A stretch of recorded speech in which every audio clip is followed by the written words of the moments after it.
Vote चोरी possible है क्या आज के टाइम में? हमने तो वोट का आतंकवाद भी देखा। चोरी तो उसके सामने बहुत छोटा शब्द है। रौनक, इस देश में 2009 का चुनाव हारने के बाद में भाजपा ने भी इसी तरीके के अनर्गल आरोप लगाए थे। 80s और 90s में बूथ कैप्चरिंग कैसे होती थी ज़्यादातर यूपी और बिहार में? इतने बूथ कैप्चर होते थे कि बिहार में दशकों तक, पीढ़ियों तक लोग वोट डालने नहीं गए थे, उनके वोट पड़ जाते थे। ये जो बात होती है ना, बटन कोई भी दबाओ वोट फलाने को पड़ेगा, ढिकाने को पड़ेगा, इससे ज्यादा मूर्खतापूर्ण तरीके का कोई लांछन हो नहीं सकता। सो एक आम आदमी अगर जाकर इलेक्शन कमीशन में बोले कि भैया मुझे चेक करना है कि ईवीएम हैक होती है नहीं होती, ये परमिशन है? नहीं संभव है। इंडिया में पैसा आपको इलेक्शन जिता सकता है? अरे बाप रे बाप। 14 और 19 के जनादेश को इतना ज्यादा हाइपर और हाईलाइट किया गया कि लोग इस पर चर्चा ही नहीं करते हैं। भाजपा इस देश के आधे चुनाव पिछले 10 साल में हारी। तो अक्सर कई सारे बड़े समझदार और जानकार लोगों ने कहा, आप यशवंत जी समझते नहीं हैं, उतना तो ये लोग जानबूझ के हारते हैं ताकि जब इधर जीते तो कोई सवाल ना उठा सके।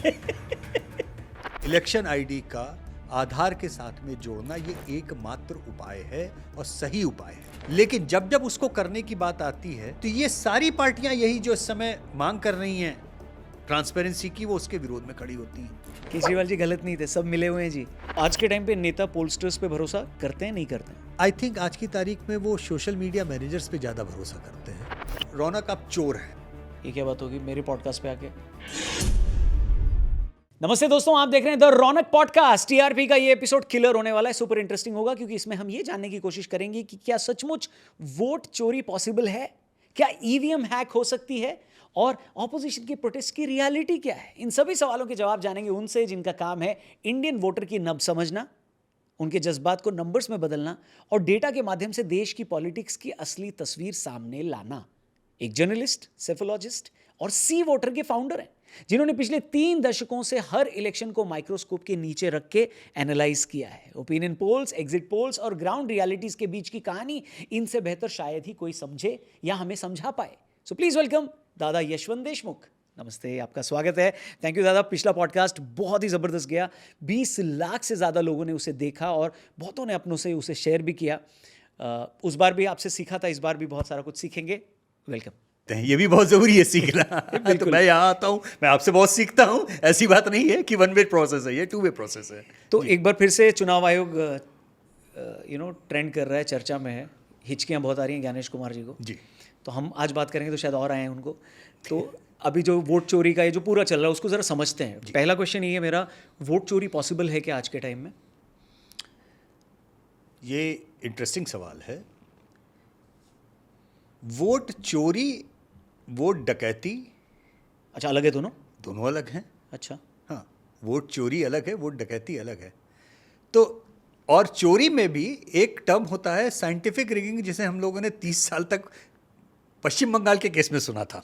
और आरोप लगाने वाले जो लोग थे वो भाजपा ही नहीं थे, वो ममता दीदी थी। अच्छा हाँ, कांग्रेस थी। और जो सीपीएम के अगेंस्ट, अच्छा सीपीएम के अगेंस्ट आरोप लगता था कि साइंटिफिक रिगिंग होती है। तो तमाम तरीके की चीज़ों में मतलब हम लोग थोड़ी बातचीत में, हालांकि कई त्रासदीजनक चीज़ें हैं लेकिन सोचने पे हंसी भी आती है। मसलन जब मुझे याद है मैंने साइंटिफिक रिगिंग का पहला स्कोप सुना था, तो उसमें मैंने जाके पूछा, हमने कहा ये क्या होता है साइंटिफिक रिगिंग।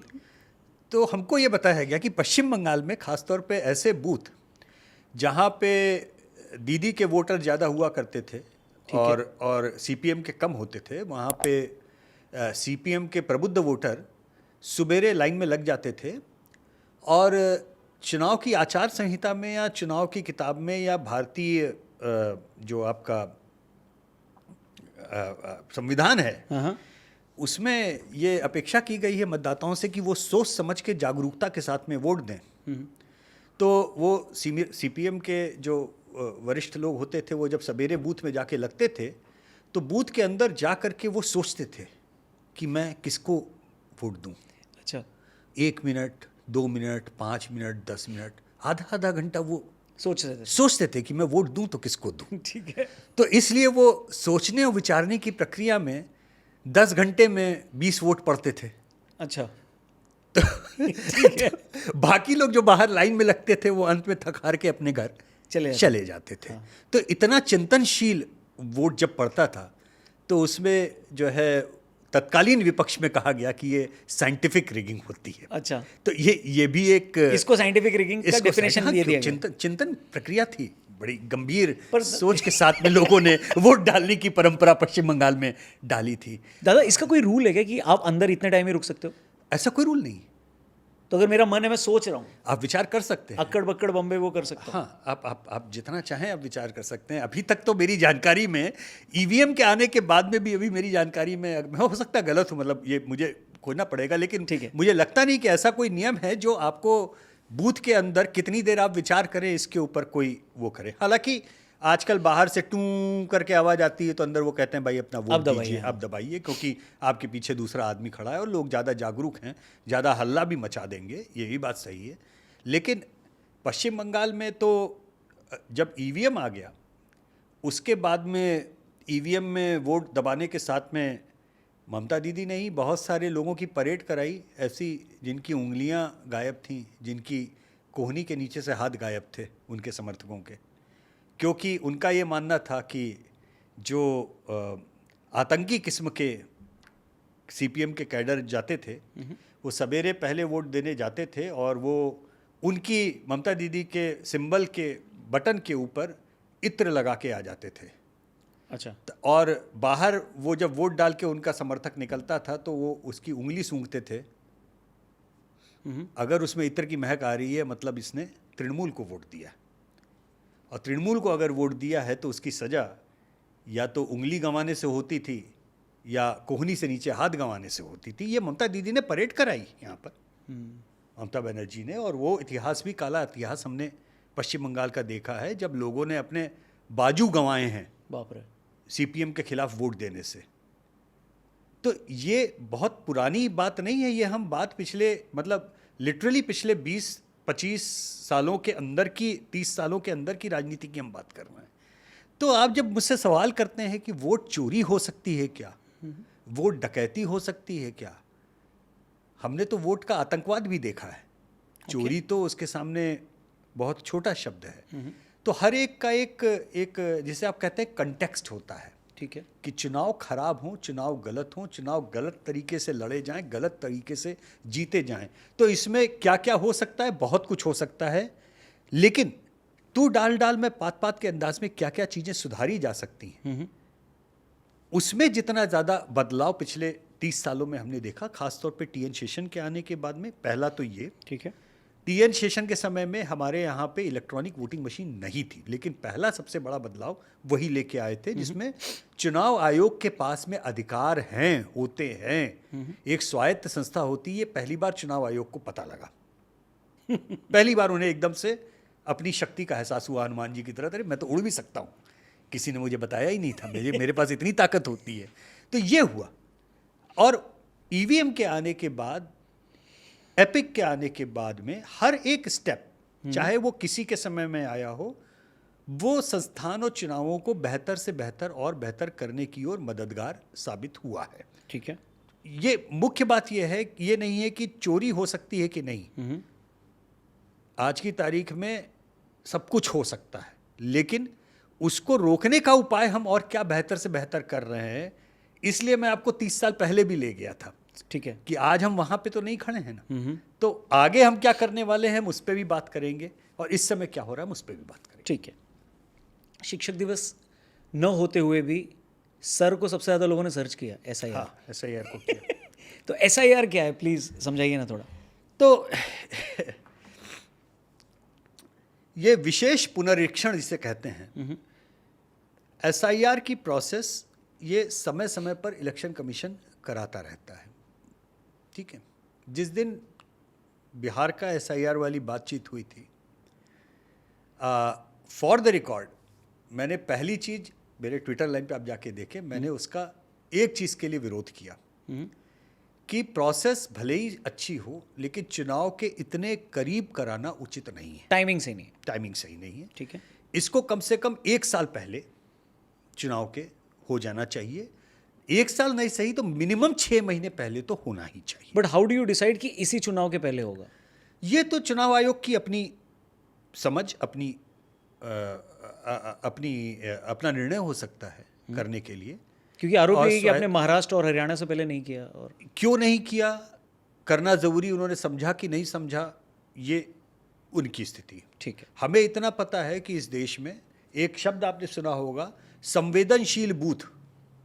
अक्सर आप सुनते हैं ना, जहाँ पे ज़्यादा बड़ी तादाद में आप लोगों को लगाते हैं, सुरक्षा बलों को लगाते हैं। तो देश के कई ऐसे राज्य हैं जहाँ संवेदनशील बूथों की संख्या बहुत ज़्यादा है।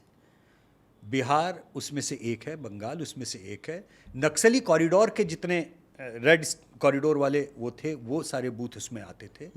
तो अगर बूथों की ऐसी संख्या ज़्यादा होगी उस राज्य के मसले पर, हो सकता है कि इलेक्शन कमीशन उस नाते वहाँ के लिए ज़्यादा कीन हो, ज़्यादा आगे हो। ठीक है। उन्होंने वो अब मैं इसके ऊपर नहीं जा रहा हूँ कि उन्होंने निर्णय क्यों लिया, कैसे लिया।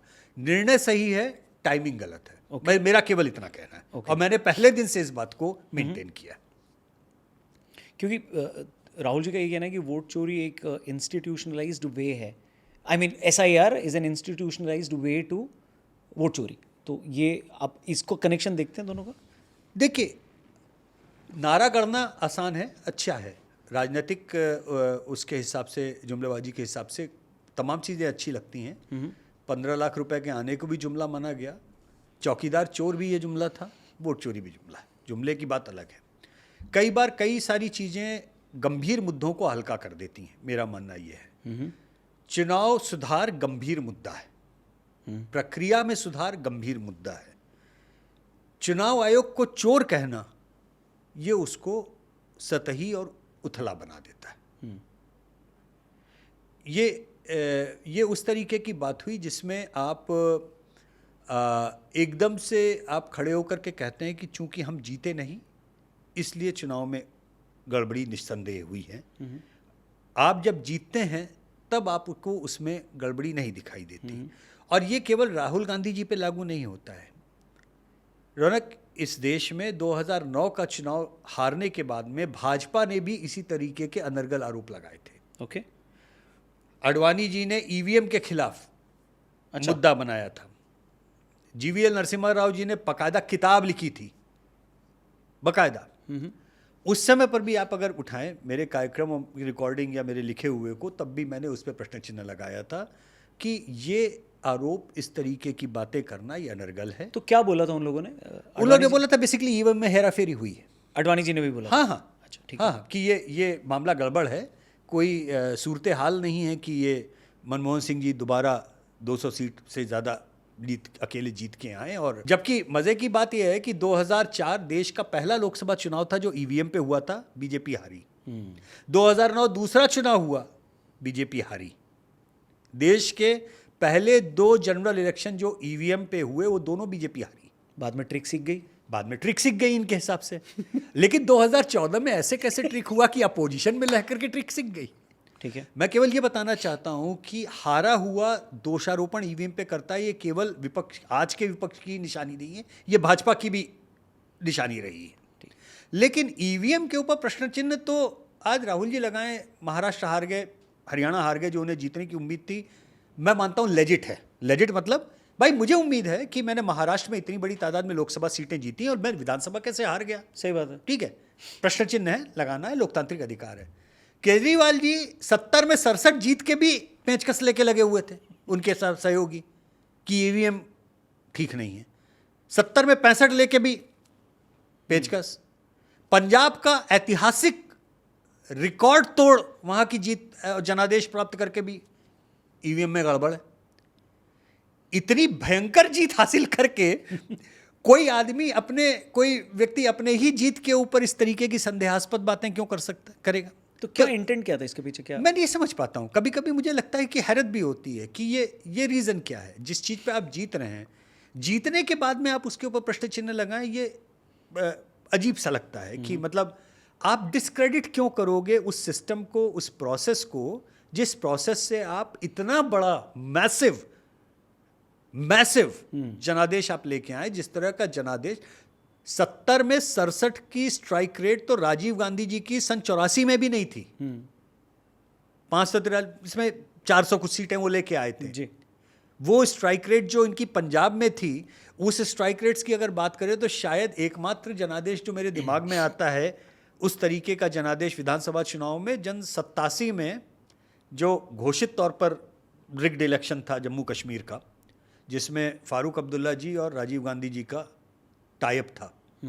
कांग्रेस और नेशनल कॉन्फ्रेंस मिलकर चुनाव लड़े थे और वहाँ से घाटी के हालात बिगड़े। वो एक अलग एपिसोड है, हम कभी और बैठेंगे। अच्छा। क्योंकि यासीन मलिक 90 के दशक में जब तिहाड़ से बाहर आए थे तो पहला टीवी इंटरव्यू उन्होंने मेरे शो पे उस समय किया था। 96 या 90, मुझे याद नहीं है साल, मिड 90s के बाद की तुरंत बात है। और उस समय लगभग मैंने 3 घंटे उनके साथ में वो रिकॉर्ड किया था शो। और मैं जानना चाहता था क्योंकि मैंने 96 में जम्मू कश्मीर में पहला सर्वे किया था, तो मैं समझना चाहता था कि क्यों बिगड़ा, वहाँ पे क्या चीज़ ऐसी हुई थी। तो वो कभी हम लोग अलग बात करेंगे। लेकिन वो घोषित तौर पर रिग्ड इलेक्शन वहाँ का था, जम्मू कश्मीर का। लेकिन उतना मैंडेट उनको वो भी नहीं मिला था जो केजरीवाल जी को दिल्ली में मिला। मेरा कहने का तात्पर्य ये है कि इतने भयंकर मैंडेट के बाद में भी आप प्रोसेस के ऊपर प्रश्न चिन्ह लगाओ, ये उचित नहीं है।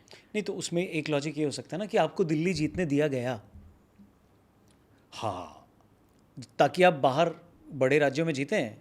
ये तो है, ये बात तो बोली गई कि जब मैं ये बात कहता हूँ कि भाई देश में पिछले 11 सालों में ऑन रिकॉर्ड आप अगर चेक करें तो भारतीय जनता पार्टी आधे चुनाव हारी है। कब से आपने बोला? 2014, 13-14 से। ठीक है। अगर आप रिकॉर्ड चेक करें तो इस देश में आधे चुनाव भाजपा हारी है, आधे ही जीती। चूंकि 14, 19 और अब 24, हालांकि 24 का तो अब कंटेस्ट किया जा सकता है ना कि भाजपा हारी की जीती, इसको तो कंटेस्ट अब किया जा सकता है। ठीक है। लेकिन 14 और 19 के जनादेश को इतना ज़्यादा हाइपर और हाईलाइट किया गया कि लोग इस पर चर्चा ही नहीं करते हैं कि भाजपा इस देश के आधे चुनाव पिछले 10 साल में हारी है।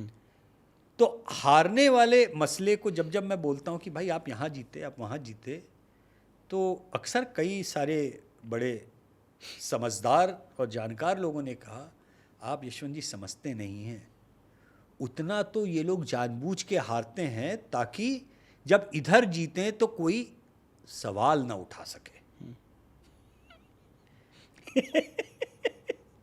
फिर मुझे यह भी बताया गया कि 240 तो जानबूझ के सीटें इन्होंने कम की क्योंकि इनको पता था कि चंद्रबाबू नायडू और नीतीश कुमार के साथ में मामला 272 के पार, और चिराग पासवान का भी 5 आ जाएगा। चिराग पासवान का भी 5 आ जाएगा। और मामला यह है कि सरकार बनी भी रहेगी और किसी को शक भी नहीं होगा। 240 न 239 आई न 241 आई, 240 ही गिन के आई नाप के।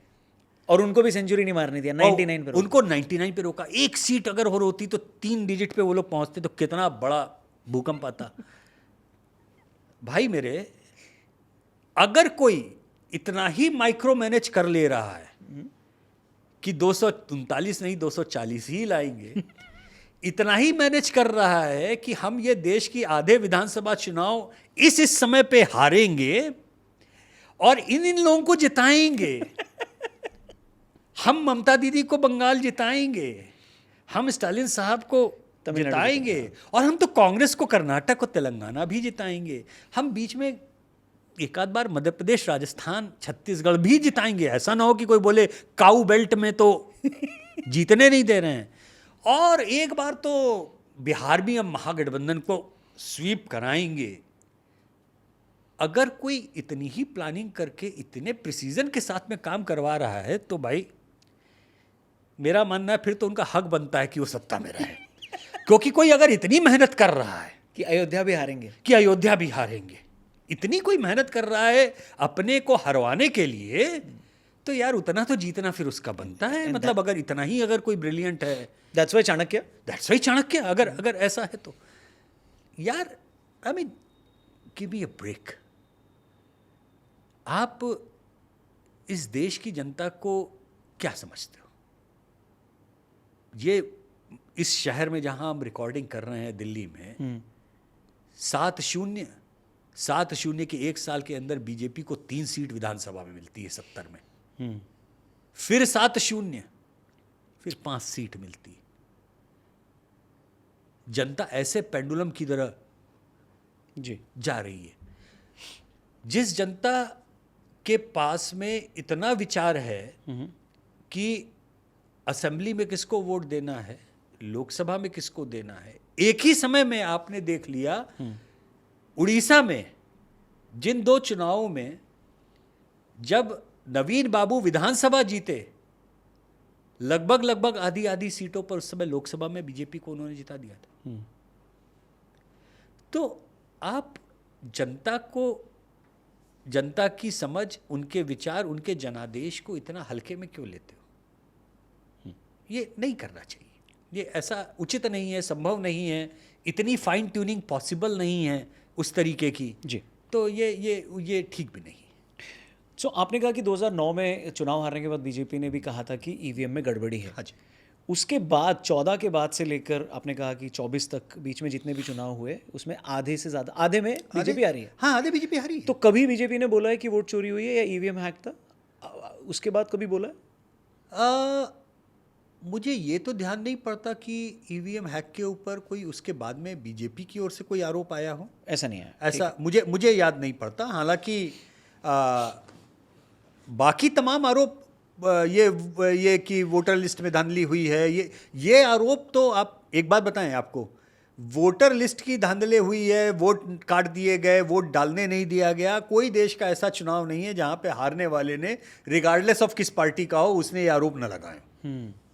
ठीक है। मीडिया पार्टीजान था, ये तमाम चीजें। जो हारता है वो एक अपने हार के निबंध के जो 10 कारण है ना उसमें लिखता है गाय हमारी माता है, गाय के 4 पैर हैं, गाय दूध देती है। वो निबंध वैसे का वैसा जो दूसरी पार्टी हारती है उसके पास में ट्रांसफर होता है। वो वही गिनाते हैं, चाहे वो कैंडिडेट के लेवल पे हो चाहे मुख्यमंत्री के लेवल पे हो, उससे फर्क नहीं पड़ता। सो ये सिस्टम रोबस्ट नहीं किया जा सकता टेक्नोलॉजी की मदद से कि भैया जैसे आज बेसिक सा भी ट्रांजैक्शन हम लोग करते हैं तो ओटीपी आता है, आपका फ़ोन नंबर डबल ऑथेंटिकेशन से वो चेक होता है कि भाई ट्रांजैक्शन हो रहा है नहीं हो रहा है। तो अगर मैं 5 रुपये का धनिया खरीद रहा हूँ तो भी वहाँ पे वो टेक्नोलॉजी मेरे को हेल्प करती है कि भैया मेरे ही अकाउंट से जा रहा है, उसी के अकाउंट में आ रहा है। यहाँ पे वोटिंग की बात हो रही है, तो ये कब सिस्टम सेट होगा कि भाई मेरा ही अंगूठा है, मैं ही दबा रहा हूँ, तो ये डाउट भी खत्म हो जाएगा कि मैं 4 जगह जाके दबा रहा हूँ बिल्कुल बटन। बिल्कुल। अब ये आपने सॉल्यूशन की बात की। हाँ, वोटर लिस्ट में 3 तरीके के नाम या कारण जो भी आपने एसआईआर में सुने या राहुल गांधी जी की प्रेस कॉन्फ्रेंस में देखे सुने। मज़े की बात ये, एक आप करके देखिए एक्सपेरिमेंट। राहुल गांधी जी की प्रेस कॉन्फ्रेंस में उनका जो पावर पॉइंट का प्रेजेंटेशन था उसमें जो 4 बातें जो लिखी थी, और इलेक्शन कमीशन एसआईआर की रिपोर्ट जो आजकल देता है रेगुलर, उसमें जो 4 बातें लिखी हैं उसके हेडर्स क्या हैं? मरे हुए मतदाता, जो स्थानांतरित हो गए वो मतदाता, जिनके 2 जगह पे नाम है वो मतदाता। जी हेडर्स वही हैं, ठीक है ना। इलेक्शन कमीशन भी वही कह रहा है जी। राहुल गांधी जी भी वही कह रहे हैं कि इस सूची में मरे हुए भी नाम थे, ऐसे भी नाम थे जो वहां के वोटर नहीं हैं जी। और ऐसे भी नाम थे जिनके 2-2, 3-3 जगह पे नाम है। ठीक है। राइट। अब अगर दोनों लोग एक ही चीज पे काम कर रहे हैं तो आपत्ति विपत्ति क्यों? पहली बात तो ये।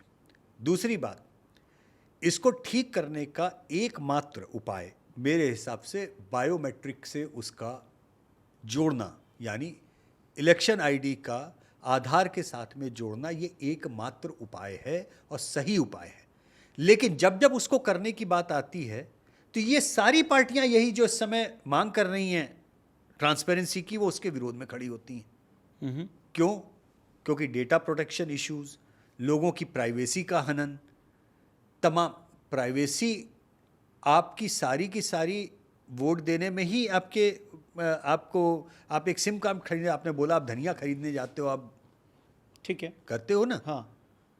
ऐसा क्या आसमान फटेगा अगर वोटर आई कार्ड के साथ में मेरा आपका बायोमेट्रिक जुड़ जाए? तो मुझे तो कोई आपत्ति नहीं, किसी को भी कोई आपत्ति क्यों होनी चाहिए?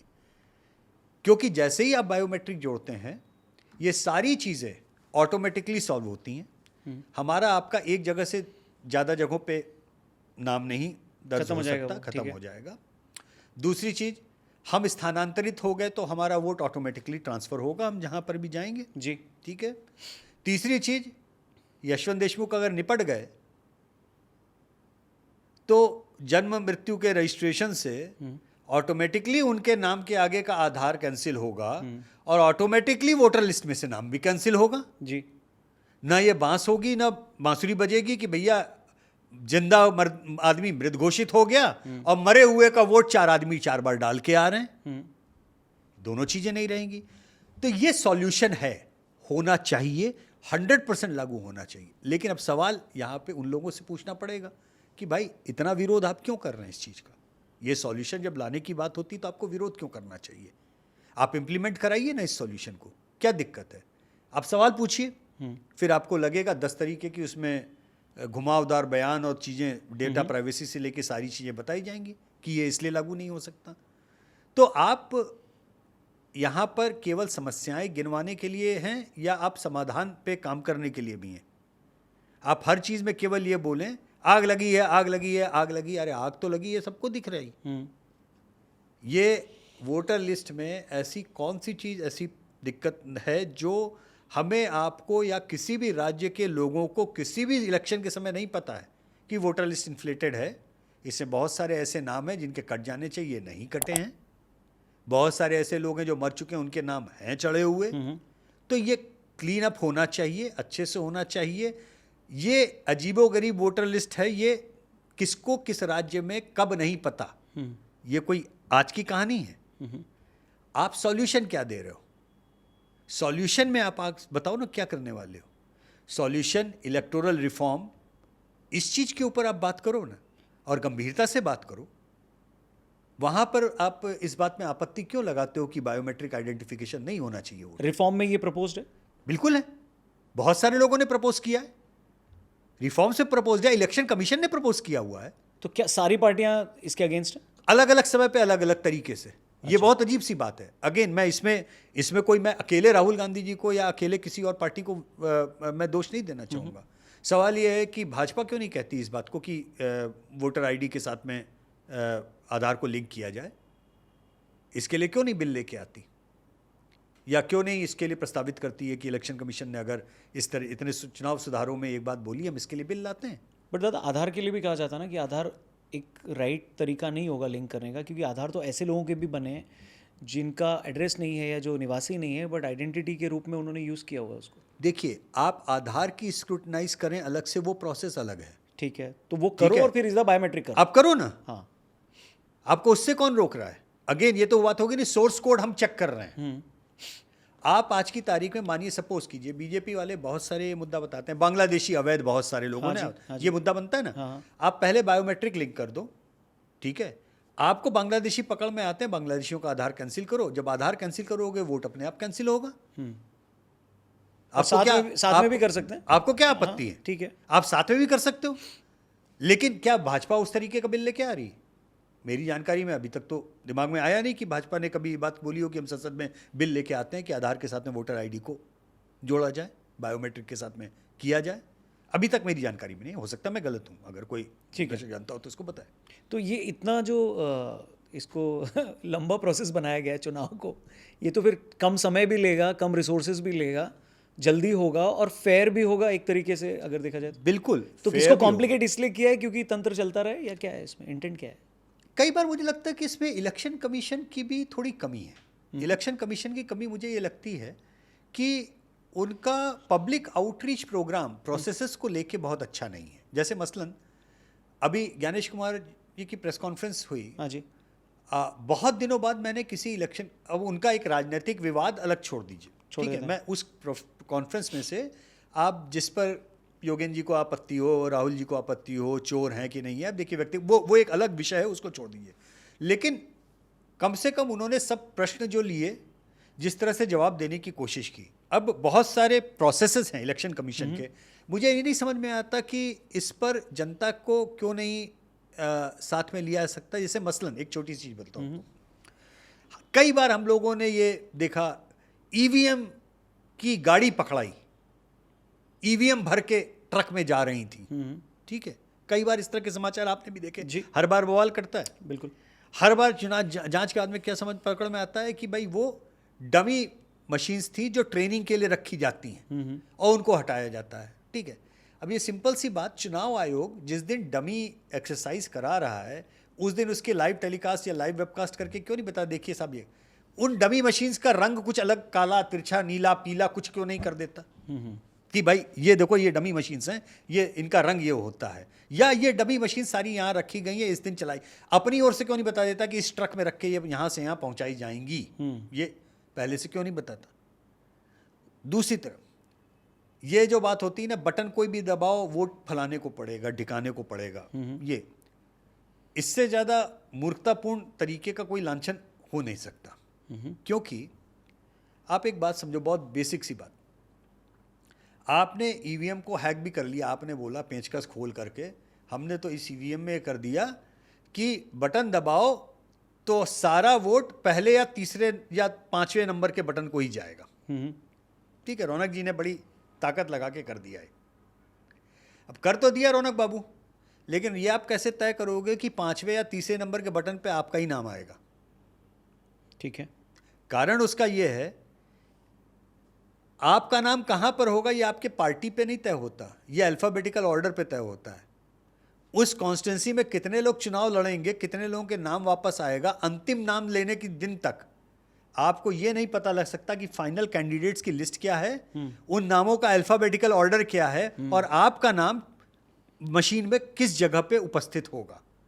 जब आपको यही नहीं पता तो आप कितना भी पेचकस लगा के चौथे नंबर पे जाए, सातवें नंबर पे जाए, आप कंफर्म कर ही नहीं सकते। और आइए, मशीनें जो एलोकेट होती हैं वो रैंडमाइज एलोकेट होती हैं। ओके, ठीक है, मतलब ये है एक पूरे क्षेत्र में मशीनें, मानिए 1 लाख मशीनें हैं, किस जगह पे कौन सी मशीन जाएगी ये रैंडमाइज किया जाता है। ओके, तो आपने एक मशीन में छेड़खानी की, आप ये भी नहीं तय कर सकते कि वो मशीन आपके क्षेत्र में आए, बाकी मारिए गोली। और आगे आइए, जिस दिन वोटिंग होती है, वोटिंग के पहले आपका एजेंट, मेरा एजेंट, 4 और कैंडिडेट के एजेंट के सामने उस वोटिंग मशीन को सील करने से पहले उसकी जांच डमी रनिंग की जाती है, हर एक मशीन की। हमारा एजेंट वो जाके डालेगा, आपका एजेंट डालेगा और बोलेगा कि हमने 3 नंबर दबाया, 3 नंबर पे निकला पर्ची, 5 नंबर दबाया, 5 नंबर पे निकला। और उस मशीन को जब सबकी हामी हो जाती तो सील किया जाता है, रीसेट किया जाता है, और रीसेट करने के बाद में सबकी मुहर और हस्ताक्षर लगते हैं, आपके एजेंट के भी, मेरे एजेंट के भी। है समझ में जी।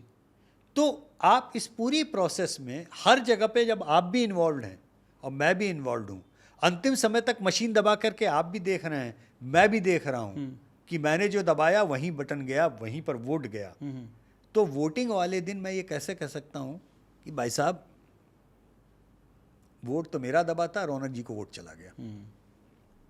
संभव नहीं है ये चीज़ ना, ये आप लॉजिकली, लेकिन ये सारी बातें इलेक्शन कमीशन को क्यों नहीं कैमरा लगा के वेबकास्ट कर देनी चाहिए हर जगह से? क्या दिक्कत है? इस प्रोसेस को बेहतर ढंग से क्यों नहीं समझाना चाहिए जनता को?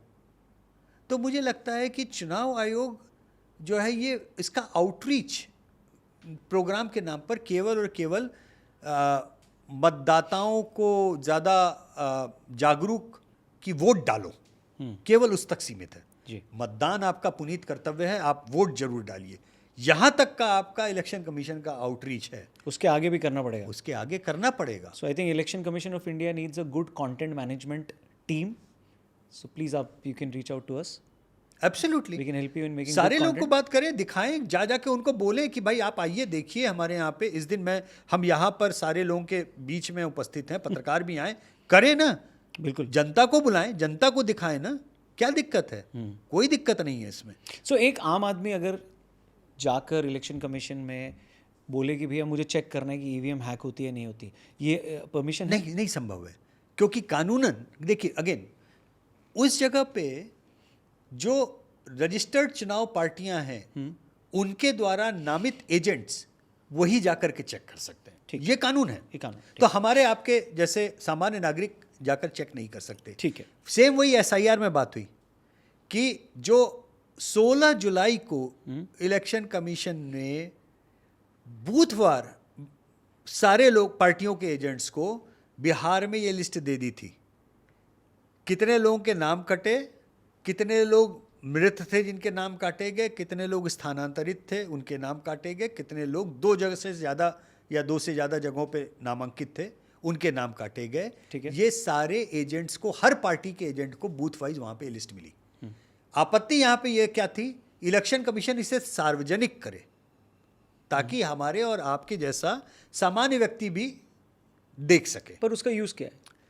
मेरा कहना है चलिए मान लीजिए अगर ये भी चुनाव सुधार का हिस्सा अगर है तो वो भी कर दीजिए, लेकिन ये आरोप लगाना कि ये बातें सार्वजनिक नहीं थी, ये आरोप गलत है, क्योंकि जो रजिस्टर्ड पार्टियां राष्ट्रीय और स्थानीय राज्य की हैं उन सभी के एजेंट्स को वो सूचना उपलब्ध थी। तो आप कलेक्ट करके उसको सार्वजनिक कर देते? उनके हाथ में हार्ड कॉपी थी, उनके हाथ में उनको सॉफ्ट कॉपी उसमें ड्राइव पे दी गई। तो आप चाहे तो आप कोलेक्ट करके सार्वजनिक कर दीजिए। हाँ। आप ये क्यों कह रहे हैं कि ये सूचना उपलब्ध नहीं है? ये सूचना रौनक को उपलब्ध नहीं है, यशवंत को उपलब्ध नहीं है, लेकिन आपकी पार्टी को उपलब्ध है। तो ये गलत बयानी है। ये मत बोलिए कि सूचना उपलब्ध नहीं है। ठीक है। हाँ, ये ठीक है कि रौनक जी को उपलब्ध हो जाए तो भी और अच्छी ताली बजाने बात है, यशवंत जी को हो जाए वो भी अच्छी बात है, वो होना चाहिए। बट ये चुनाव प्रोसेस के और बेहतर बनाने का हिस्सा है, प्रश्न उठाने का हिस्सा नहीं कि आपको ये उपलब्ध नहीं है। ठीक है। ये भी कहा गया कि इलेक्शन कमीशन को अगर उस पर आरोप लगा है तो वो उस पर जांच कर दे, उनको एफिडेविट की क्या ज़रूरत है? इतना एग्रेसिव होना सही है क्या इलेक्शन कमीशन का मीडिया के सामने आके? देखिए, संस्थागत रूप से किसी भी संस्था का एग्रेसिव टोन में आना उचित नहीं है। ज्ञानेश जी थे एग्रेसिव। सही गलत इसके मीमांसा में अगर हम जाएं तो मैं किसी को लिए भी जजमेंटल नहीं होता। ठीक है। राहुल जी के लिए इसलिए जजमेंटल नहीं हूं कि उन्होंने 2 चुनाव ऐसे हारे जिसमें उनको बड़ी ज़्यादा इच्छा और अपेक्षा थी। लेकिन आप किसी को व्यक्तिगत, मैं बोलूं रौनक आप चोर हैं, ये क्या बात होगी मेरे पॉडकास्ट पे आके? ठीक है। आप अपने ही पॉडकास्ट पे आके आपने पहली लाइन क्या बोली, ये क्या बात हो गई, मेरे ही पॉडकास्ट पे आके आप मुझे ही चोर बोल रहे हैं? क्योंकि मैंने आपको व्यक्तिगत रूप से आरोप लगाया।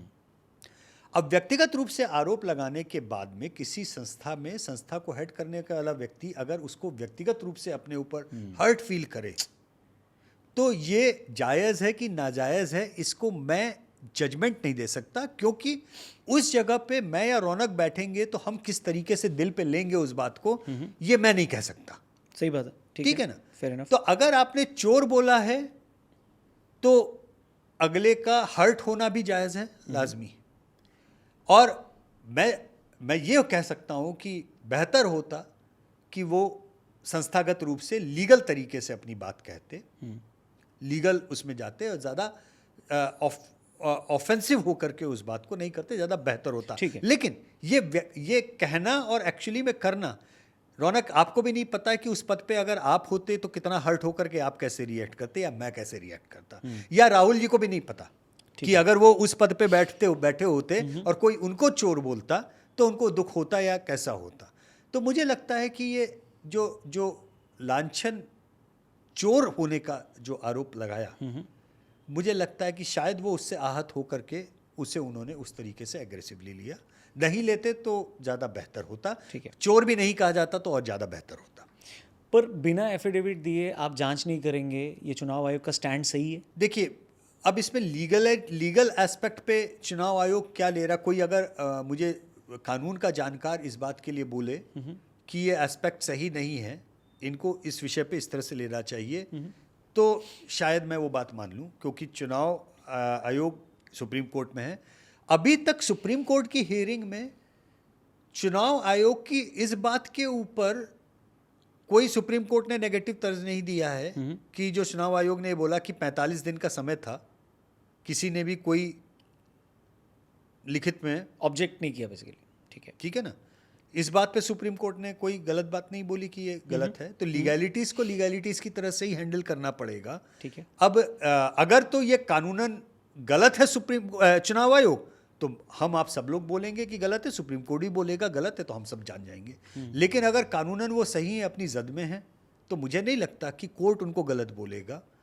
अगर SIR के समय में अभी जैसे 30 दिन का उनके पास में समय था और लाखों की तादाद में बूथ लेवल के अधिकारी पार्टियों के नियुक्त थे जी। और अभी तक हमने देखा कि एक भी लीगली किसी भी एजेंट ने अपनी ओर से प्रश्न चिन्ह लगा करके जो चुनाव आयोग की अभी तक की जानकारी थी किसी ने दिया नहीं। इतने दिन बीत गए। तो आपको अगर दिक्कत है जो आपको लिस्ट दी गई है और आपने अभी तक एक भी आपत्ति दर्ज नहीं कराई है तो चुनाव आयोग उसके लिए दोषी नहीं है। और कल के दिन चुनाव आयोग यही बात कोर्ट में रखेगा और जितनी थोड़ी बहुत मेरी लीगल समझ है मुझे लगता है कि अगर चुनाव आयोग के लीगल स्टैंड में कहीं कोई कमी होगी तो सुप्रीम कोर्ट से पॉइंट आउट करेगा और जहाँ पे कमी नहीं होगी वहाँ पे सुप्रीम कोर्ट केवल इन लोगों के उकसाने पे ऐसा कोई भी पॉइंट आउट नहीं करेगा कि जो बोले कि इलीगल है जो लीगल है। आपको लगता है जनता इतनी रैशनल है कि वो एक पॉलिटिशियन क्या बोल रहा है और एक इंस्टीट्यूशन का हेड क्या बोल रहा है उसको समझ में आता है, या फिर वो इतनी ज़्यादा ऑलरेडी डिसाइड कर चुकी है अपने माइंड में कि मैं तो बिकॉज मेरे को ये लीडर पसंद नहीं है तो ये लीडर जो भी बोलेगा मैं इसको मानूंगी, मैं उतना रैशनल होने की कोशिश नहीं करूँगी? देखिए पॉलिटी अपने आप पोलराइज्ड हुई है। ये कोई बात नहीं, ये बात आपका कहना बिल्कुल सही है। आज की तारीख में दोनों एक्सट्रीम्स के ऊपर एक सर्टेन चंक ऑफ वोटर है जो प्रो या एंटी दोनों साइड की आंख मूंद करके यकीन करता है। ठीक है। हम लोग ने SIR और इसके ऊपर जितने सर्वेक्षण अभी तक किए हैं उसमें बिहार में भी बड़ी तादाद में लोग मानते हैं SIR मुद्दा है बहुत बड़ा, लेकिन मुद्दा जो है वो चाहते हैं कि इलेक्शन कमीशन उसका समाधान करे। मुद्दे का अर्थ ये नहीं है कि मुद्दे का अर्थ ये है कि वो सशंकित है, आशंकित है। आशंका उसको डर इस बात का है कि मेरा नाम न कट जाए। ठीक है, यहाँ से दो चीज़ें होंगी। अगर बड़ी तादाद में ऐसे लोगों का नाम कटा रौनक जो कि वैलिड लेजिट वोटर हैं तो बहुत बड़ा जन आंदोलन होगा जिसमें ECI की साख भी जाएगी और भाजपा को बहुत ज़्यादा दिक्कत आने वाली, NDA को दिक्कत आएगी। लेकिन इतने बड़े आंदोलन के बाद में भी अगर ऐसी संख्या बहुत ज़्यादा नहीं हुई और अधिकांश बहुतायत बिहार के वोटर ये पाते हैं कि उनका तो नाम है, इतना डरने की कोई बात नहीं थी। हाँ, अगर रौनक का नाम 3 जगह पे था और एक ही जगह पे है तो रौनक इस पे आपत्ति क्यों दर्ज कराएगा? रौनक ये तो नहीं कहेगा ना कि भैया हमारा 3 जगह नाम था, 2 जगह काट दिया, हमारा 1 के जगह छोड़ा। ये तो मैं बताना चाहता भी नहीं था। Exactly the point. ये आप बताना चाहते भी नहीं थे। ठीक है, अब यशवंत देशमुख जिंदा हैं और उनका नाम कट गया तो यशवंत देशमुख गला फाड़ के चिल्लाएंगे, ए भैया हम जिंदा हैं, हमारा नाम काहे काटे? और यशवंत देशमुख अगर निपट चुके हैं और वो आके चिल्लाएं तो सबको डर के भागना भी चाहिए। तो मेरा मानना ये है कि सही बात कि इस पूरी प्रक्रिया में अगर तो गंभीरता से बोल रहा हूँ मैं ये बात कि अगर तो बड़ी तादाद में ऐसे लोगों के नाम कटे जो लेजिट वोटर हैं तो ये बहुत कठिन होगा चुनाव आयोग के लिए अपनी साख संभालना और NDA के लिए भी अपनी साख बचाना।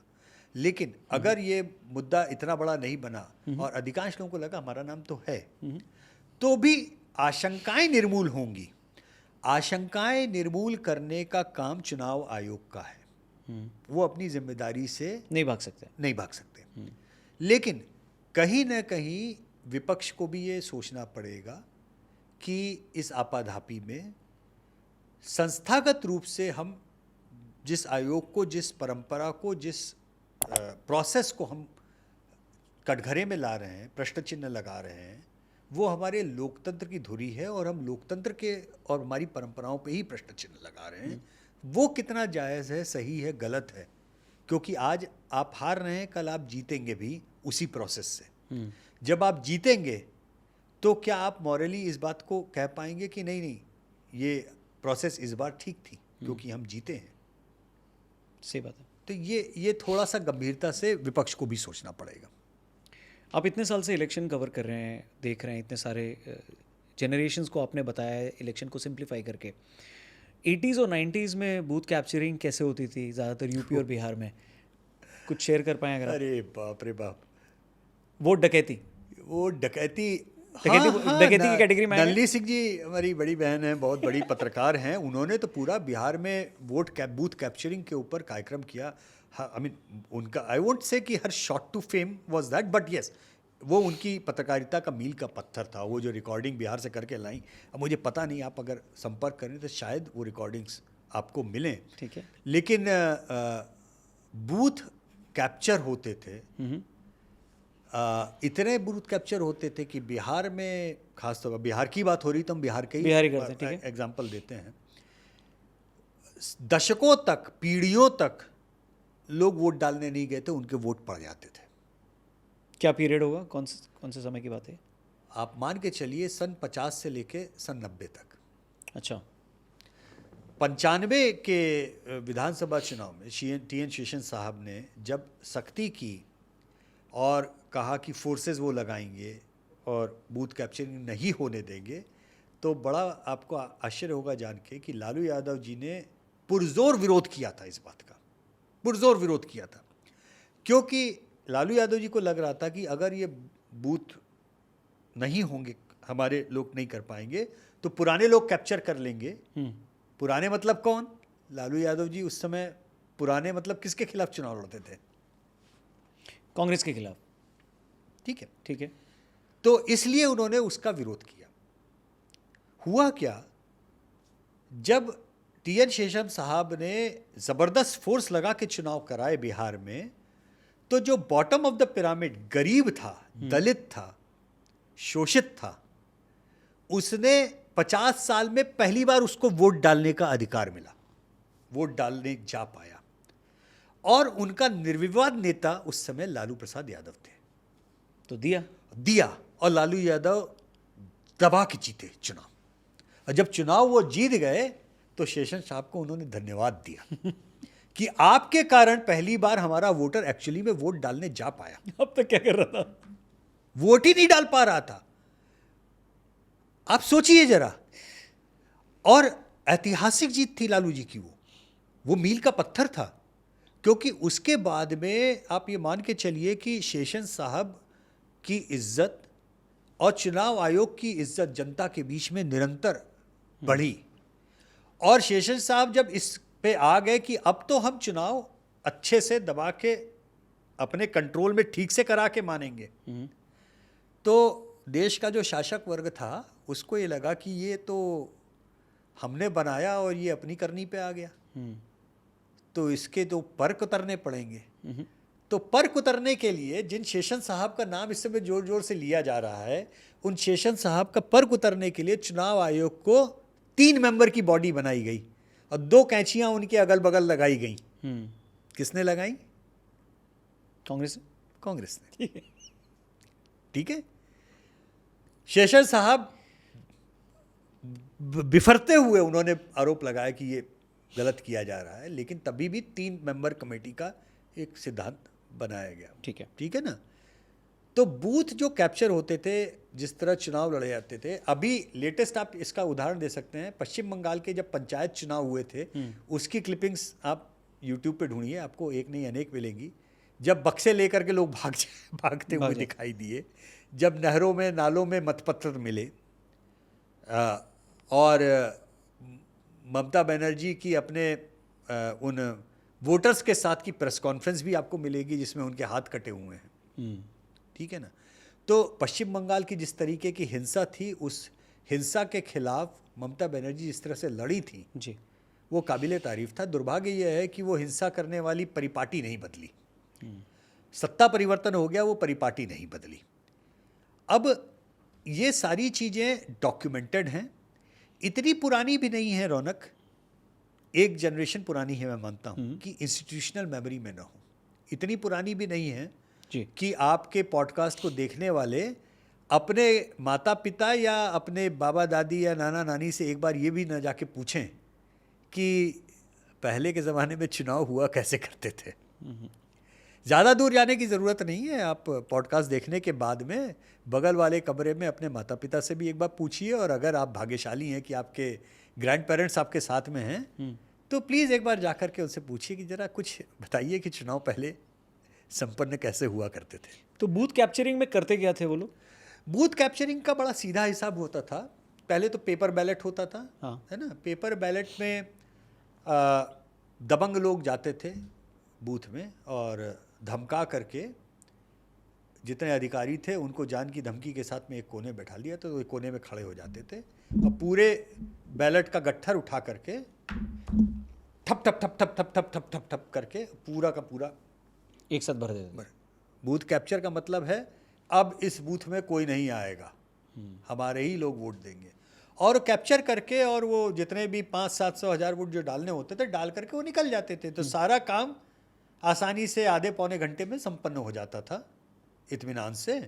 कुछ वोट खराब किए जाते थे, कुछ साइंटिफिक रिगिंग के चलते अपोजिशन को भी डाले जाते थे ताकि ये ना हो कहने के लिए कि 100% वोट इस बूथ में इनको ही पड़े हैं। तो 1000 में 50-60 वोट विपक्ष के भी, जो भी अपोजिशन है जिस जगह का। और विपक्ष का मतलब सरकार में कौन है इससे कोई लेना देना नहीं है। बूथ कैप्चरिंग होती थी, जिसकी लाठी उसकी भैंस। उस ये एरिया में इलाका हमारा है तो धमाका तो हमारा हमारा धमाका हमारा होगा, इलाका आपका है तो धमाका आपका होगा। जहां पे मामला बराबरी का आएगा वहां असली बम फूटेंगे और तमंचे चलेंगे। अच्छा, जहां अगर दोनों दबंग हो गए तो? दोनों दबंग होंगे, असली दबंगई होगी, असली चले। और दबंगई और तमंचे चलने की स्थिति तो ये थी कि 89-91 के दौर में आप अगर उस समय की क्लिपिंग उठाएं, डॉक्टर संजय सिंह अमेठी में गोली लगी थी उनको। अच्छा, उनको गोली लगी थी वोटिंग वाले दिन, अस्पताल पहुंचाए गए थे, ऑपरेशन करके उनकी जान बचाई गई थी। ये हम अमेठी की बात कर रहे हैं, प्रधानमंत्री की लोकसभा क्षेत्र की बात कर रहे हैं, उस समय के तत्कालीन प्रधानमंत्री के लोकसभा क्षेत्र की बात। ठीक है, आपको ये घटनाएं मतलब इतनी बहुत आयत में मिलेंगी कि उस समय ये खबरें सामान्य खबरें मानी जाती थी। लेकिन ईवीएम के बाद से और एपिक के बाद से और सुरक्षा बलों के लगने के बाद से इसमें ज़बरदस्त कमी आई। क्यों कमी आई? पहली बात, सुरक्षा बल लगना अपने आप में। एपिक से एक लेयर छटना शुरू हुआ। अब ज़्यादा से ज़्यादा क्या हो सकता है कि आप मेरा वोटर आई कार्ड लेकर के चले जाएं, बोले कि मैं यशवंत देशमुख हूँ, मैं वोट डालूंगा। आप ये कर सकते हैं अगर वहाँ के स्थानीय अधिकारी, और बाय द वे अधिकारी होते कौन है ये भी समझ लीजिए। चुनाव आयोग के कर्मचारी कोई नहीं होते। चुनाव आयोग के नाम पे कर्मचारी क्या है? जो इनके यहाँ के लोकल स्टाफ होंगे, जो दफ्तर में होंगे, वो उनके कर्मचारी हैं। चुनाव आयोग का कर्मचारी तो सरकारी कर्मचारी है, जो राज्य सरकार का कर्मचारी है वो कर्मचारी है। चुनाव के समय में वो चुनाव आयोग की ड्यूटी बजाता है। उस ड्यूरेशन के दौरान वो चुनाव आयोग को रिपोर्ट करता है। उस ड्यूरेशन के पहले वो राज्य सरकार को ही रिपोर्ट कर रहा है, और उस ड्यूरेशन के बाद चाहे डीएम हो, चाहे एसएसपी हो, चाहे वहाँ का स्थानीय स्कूल का शिक्षक हो, सरकारी स्कूल का, जो वहाँ पे बैठ करके लिस्टिंग बना रहा है, उसे रहना उसी जल में है, उसी मगरमच्छ के बीच में रहना है। चुनाव आयोग तो आता जाता रहेगा। सही बात है। अब बात समझ रहे हैं? उसके बीच में भी वो ड्यूटी बजाता है। लेकिन ईवीएम के बाद में क्या हुआ कि जो बैलेट पेपर में ठप ठप ठप ठप ठप ठप लगाने की परंपरा थी वो समाप्त हो गई, क्योंकि अब एक समय में एक वोट रिलीज होता है और अंदर एक वोट डाला जाता है। तो वो हारमोनियम की तरह पे पे पे पे पे पे नहीं हो सकता। उस रिलीज करने में और वोट डालने में 1-1.5-2 मिनट का समय खपेगा। तो वो जो ठप ठप ठप ठप करके आधे घंटे में बूथ के सारे वोट खलास, अब वो संभव नहीं है। हाँ, वो जो मैंने आपको चिंतन करके वोट डालने वाला बोला था वो अभी भी संभव है। वो उस पे आप, हाँ, वो साइंटिफिक रिगिंग अभी संभव है कि आप चाहें तो गंभीरता से चिंतन करके पूरी पीएचडी लिख करके ही आप बूथ से बाहर आ सकते हैं। कोई आपका कुछ बिगाड़ नहीं सकता। अन्यथा कोई कानून हो तो मैं भी ढूंढना चाहूँगा। अभी तक वो शायद कानून नहीं है, लेकिन ठप्पा लगाने वाली प्रक्रिया अब संभव नहीं है। तो एक तो ये बहुत बड़ी बात है जिसके कारण अब रिगिंग वैसे नहीं हो सकती। दूसरी रिगिंग 1998 के चुनाव में मुझे याद है, वही मध्य प्रदेश में जहाँ पे भाजपा को इस बार अनपेक्षित सफलता मिली है। उस जमाने में अनपेक्षित सफलता मिली थी दिग्विजय राजा को। दूसरी बार वो जीते थे और वो पूरे विपक्ष को और सबको ठेंगे पे रख के जीते थे, क्योंकि उन्होंने घोषणा की थी कि चुनाव मुद्दों से नहीं मैनेजमेंट से जीते जाते हैं।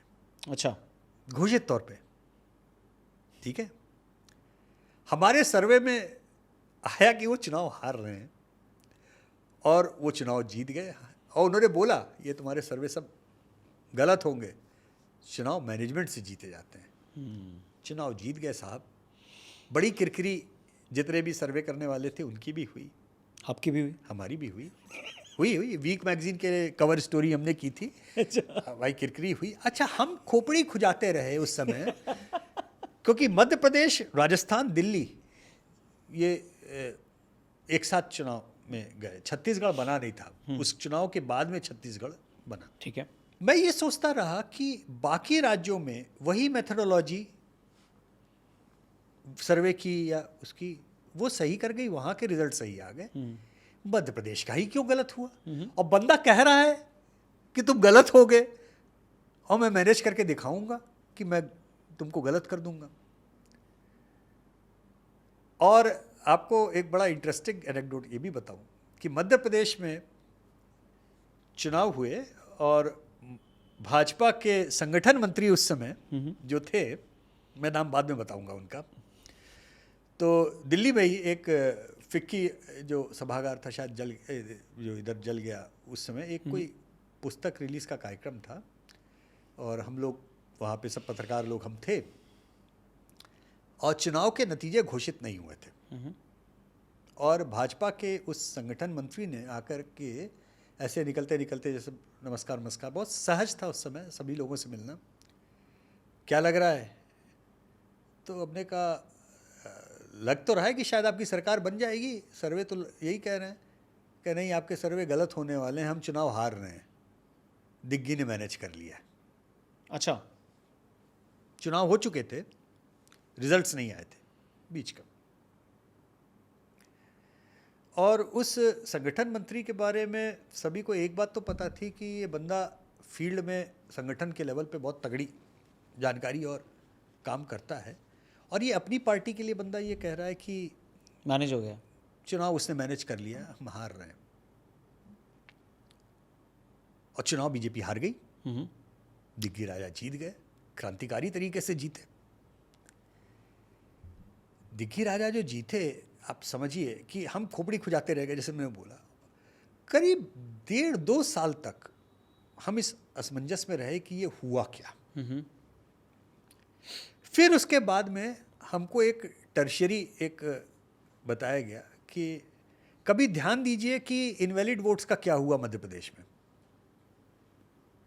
इनवैलिड वोट का क्या हुआ? फिर मैंने बैठ करके डेटा अपने कंप्यूटर जी के मत्थे डाला।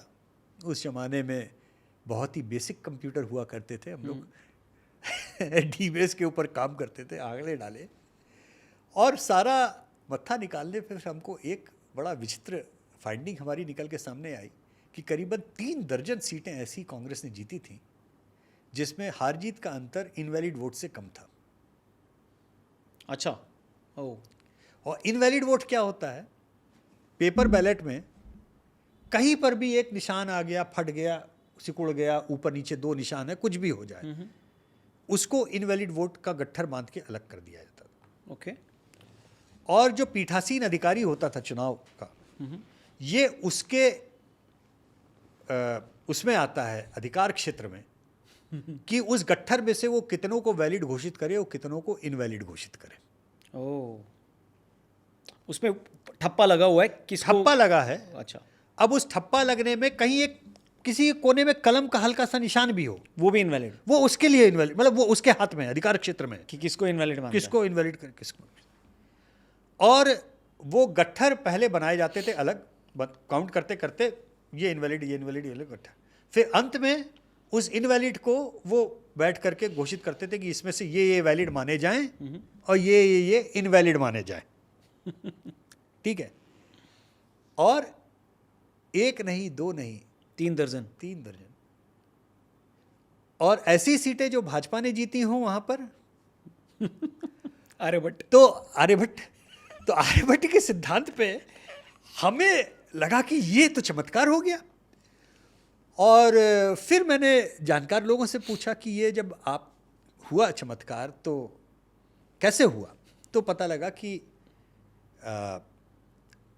सच में वो बहुत महारथी आदमी थे दिघी राजा, और मैं मानता हूं कि ये चाणक्य बुद्धि है। देखिए, मैं इस बात को मानता हूं क्योंकि देखिए लूप होल्स होते हैं, लूप होल्स का आप दुरुपयोग कैसे करें ये आपके सामर्थ्य पे है। किस जगह पे कैसा डीएम प्लेस करना है, पहले से आपको ये जानकारी कि ये सीट फंसी हुई है, करेक्ट, इस सीट पर 500-700 इनवैलिड वोट का गट्ठर अलग निकाल देना है क्योंकि यहाँ पर 200-400 वोट पे मामला ऊपर नीचे होगा, और उस जगह पे इनवैलिड वोट पे से कौन से वैलिड बनेंगे कौन से इनवैलिड बनेंगे ये आप मर जाइए, आप सिद्ध नहीं कर सकते, क्योंकि एक बार अधिकार क्षेत्र में जो उसने मुहर लगा के दे दी, आप उसे न्यायालय में चुनौती नहीं दे सकते, वो उसका अधिकार क्षेत्र है, न्यायालय में चुनौती ही नहीं दे सकते आप। ओके, ठीक है, जब ये हो गया तब मैंने बैठ करके उस पर पूरा पेपर लिखा कि ये जो इनवैलिड वोट वाला मामला है ये बहुत चुनावों में अलग अलग जो सत्ता में रहा, जिसकी लाठी उसकी भैंस, सबने बजाया। इसीलिए आप देखिए चुनावों के समय में जो ट्रांसफर पोस्टिंग होती थी अधिकारियों की, उसके ऊपर बड़ी निगाह रखी जाती थी। बड़े पैमाने पे चुनावों के आचार संहिता लगने से पहले ट्रांसफर पोस्टिंग की जाती थी। अच्छा, जिलाधिकारी बदले गए, क्यों भाई, एकाएक चुनाव के पहले क्यों बदले गए? उनके कौन से सुरखाब के पर निकल आए जो अब नए जिलाधिकारी आ रहे हैं? ठीक है, ये उस समय का एक एस्टैब्लिश्ड प्ले बुक था, रूल बुक नहीं था, प्ले बुक था। ओके, ऑलराइट, और उसके हिसाब से जो सत्ता में होता था वो अपनी मनमानी करने की कोशिश करता था। लेकिन ये चीज़ें भी ईवीएम से ख़त्म हुई, क्योंकि ईवीएम जिस दिन आया पहली चीज़ क्या हुई, इनवैलिड वोट ख़त्म हो गया। सही बात है। ईवीएम में इनवैलिड वोट नाम की कोई चीज़ होती ही नहीं। इसीलिए ईवीएम के आने के बाद, ईवीएम के आने से पहले 90% से ज़्यादा चुनाव प्रो इनकम्बेंट आते थे। इलेक्शन ईवीएम आने के बाद 90% से ज़्यादा चुनाव एंटी इनकम्बेंट आने लगे। ये ईवीएम की सफलता का सबसे बड़ा आंकड़ा है। अब ईवीएम में भी एक जो आप कहते हैं कि धांधली ईवीएम में नहीं होती। धांधली होती है या होने की संभावना होती थी अब तक पोस्टल बैलेट में, क्योंकि पोस्टल बैलेट वही पेपर बैलेट होते हैं जिसपे वही पीठासीन अधिकारी जी जिसका अंतिम निर्णय मान्य होता है। अब यहाँ पे दो तरीके के सवाल होते हैं कि मानिए हमारे आपके बीच में चुनाव हो रहा है, आप हमसे चुनाव 50 वोट से जीत गए, अब 500 पोस्टल बैलेट रखे हैं और आपका पीठासीन अधिकारी अगर आपके प्रति पक्षपाती हो तो वो फिर से वैलिड इनवैलिड का खेल करके आपके पक्ष में 100 वोटर ज़्यादा गिनवा सकता है। आप 50 वोट से हारा हुआ चुनाव 50 वोट से आप जीत सकते हैं। जब ये बात सामने आई कि ऐसी प्रॉब्लम हो सकती है, तब एक नई परिपाटी इलेक्शन कमीशन ने शुरू की, सराहनीय, कि पोस्टल बैलेट की गिनती पहले होगी। हाँ। अब आप देखिए, ये आपने अक्सर सुना होगा कि चुनाव जिस दिन काउंटिंग हो रही है उस दिन पहले 1 घंटे में तो ट्रेंड कुछ और थे, बाद में तब फिर सब लोग कहते हैं कि भाई पहले 1 घंटे में पोस्टल बैलेट्स की गिनती होती है, फिर बाद में मशीन और कई चैनलों ने उसी पे ही सरकारें बनाई थी। एग्जैक्टली कई बार हुआ है। हम लोग तो स्टैंडर्ड ऑपरेटिंग प्रोसीजर लेते हैं कि पोस्टल बैलेट की हम गिनती होने तक उसको रिपोर्ट ही नहीं करेंगे, पहली मशीन खुलेगी, क्योंकि पहली मशीन में ही 1000 वोट जैसे ही पड़े तो पोस्टल बैलेट वाली मामला। लेकिन चुनाव आयोग का ये करना कि हम पोस्टल बैलेट गिनती पहले करेंगे, ये इस बात को फूल प्रूफ करता है कि बाद में इसको मिसयूज न किया जा सके। सही बात है। ठीक है ना? तो देखिए, अब इतनी बातचीत में ये बातें हर चुनाव एजेंट को, हर पॉलिटिकल पार्टी को पता है, लेकिन आम जनता को नहीं पता। तो चुनाव आयोग को ये बातें बतानी चाहिए कि देखिए ये इस तरीके से होता है, इसको रोकने के लिए हमने ये किया, इस तरीके से होता था, इसको रोकने के लिए हमने ये किया। तो ये सारी बातें अगर जनता को पता हो तो जनता के मन से संदेह, आशंकाएं ये अपने आप में धीमे करके खत्म हो। अनलेस आप मानने के लिए ही बैठे हैं तो वो बात तो अलग ही होगी। अब मानने के लिए आप बैठे हैं तब तो फिर ढाका ही है ना। फिर तो उपाय क्या है? फिर तो अब जो समस्या है समस्या जो मानक होने की है इसमें कि हम इलेक्शन कमीशन का मानक तय करें किस लेवल पे वो अपराधी है नहीं है, चुनाव का सापेक्षता तय करें।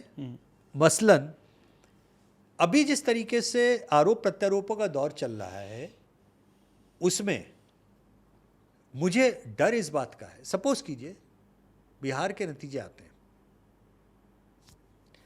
और बिहार में विपक्ष सामान्य बहुमत लेके जीत जाता है, तो ये आरोप लगना बंद नहीं होगा। मुझे डर है वो ये कहेंगे इलेक्शन कमीशन अगर धोखाधड़ी नहीं करता तो हम सामान्य के बजाय 2/3 बहुमत से चुनाव जीतते।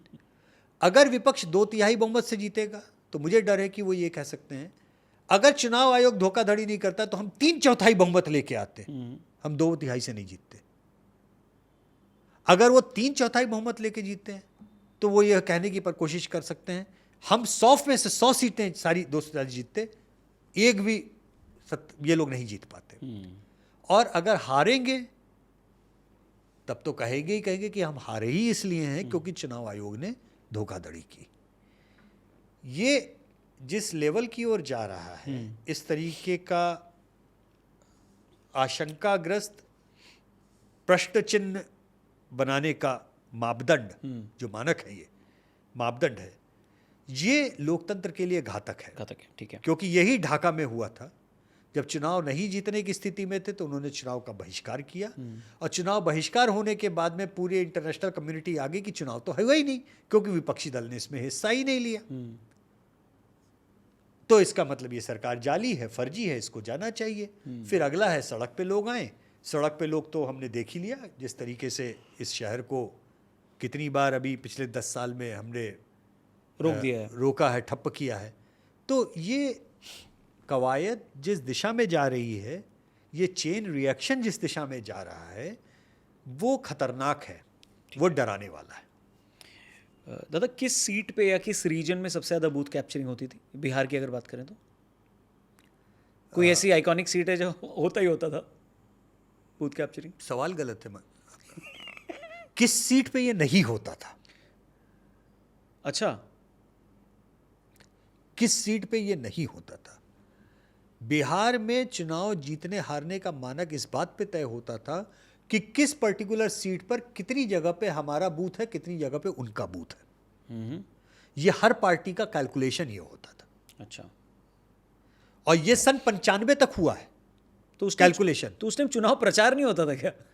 प्रचार होता था और लोग उस लहर की उम्मीद करते थे जिसमें जनता अपने आप में इतनी ज्यादा भावुक और आक्रामक होकर निकल आए कि बूथ कैप्चर करने वाले अपनी जान बचा के भाग जाएं, जो कि होता नहीं था। बड़ा रेयर। मतलब वो 77 का भी चुनाव उस तरीके का नहीं था। 77 का चुनाव मुझे लगता है कि जनता ने साइलेंट वोट डाला था, जिसकी उम्मीद विपक्ष को नहीं थी और जिसकी आशंका इंदिरा जी को नहीं थी, और वो साइलेंट रिवॉल्यूशन की तरह हो गया। ठीक है, भगदड़ में नहीं हुआ।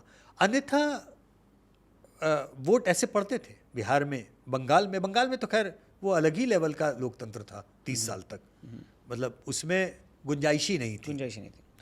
तो आप मेरे को ये समझाइए दादा कि एक नेता में इतना करेज या इतना कॉन्फिडेंस कैसे आता है कि उसने बचपन से वो सब कुछ अपने राज्य में होते देखा है और आज वोट चोरी के लिए वो रैली निकाल रहे हैं। ये कैसे आता है एक नेता में कॉन्फिडेंस? नितांत इनोसेंस से भी आता है, नितांत अनभिज्ञता से भी आता है।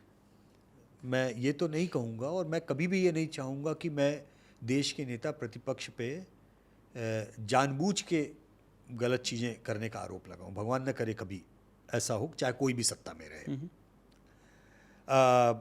ये दुख होना उनका लाजमी है कि उनको जिस जगह पे जीतने की अपेक्षा थी उस जगह पे वो हार गए। ठीक है, उस हार के कारण मीमांसा में जाकर अगर उन्हें लगता है कुछ गलत हुआ, उस पे प्रश्न चिन्ह लगाना उनका लोकतांत्रिक अधिकार है।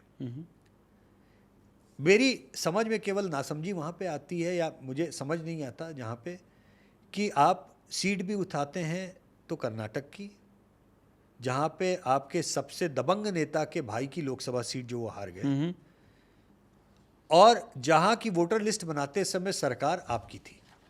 राइट। तो इंस्टीट्यूशनल इश्यूज में या प्रोसेस के इशू में अगर कुछ गलत होता है तो उसमें यह कहना कि इसमें हमारा तो कोई लेना देना ही नहीं था, हमारे बूथ एजेंट्स की तो कोई भूमिका ही नहीं थी, ये गलत बयानी होगी, क्योंकि वही सरकारी कर्मचारी है आपकी राज्य सरकार को जो रिपोर्ट कर रहा था, वही आपका पोलिंग बूथ का एजेंट है, राजनीतिक कार्यकर्ता है जो आपको रिपोर्ट कर रहा था, जिसने वहाँ पे मुहर लगाई, जिसने वहाँ दस्तखत किए कि ये वोटर लिस्ट ठीक है, उचित है, इसी पर चुनाव होना चाहिए। और अगर आपने वो दस्तखत करके दिए, अगर आपने हस्ताक्षर करके दिए, तो आप ये कह के अपनी पल्ला नहीं झाड़ सकते। ये तो चुनाव आयोग का काम है कि वो चेक करे कि गलत क्या है और सही क्या है। ये कहना आसान है, लेकिन मुझे नहीं लगता कि ये उचित परिपाटी होगी।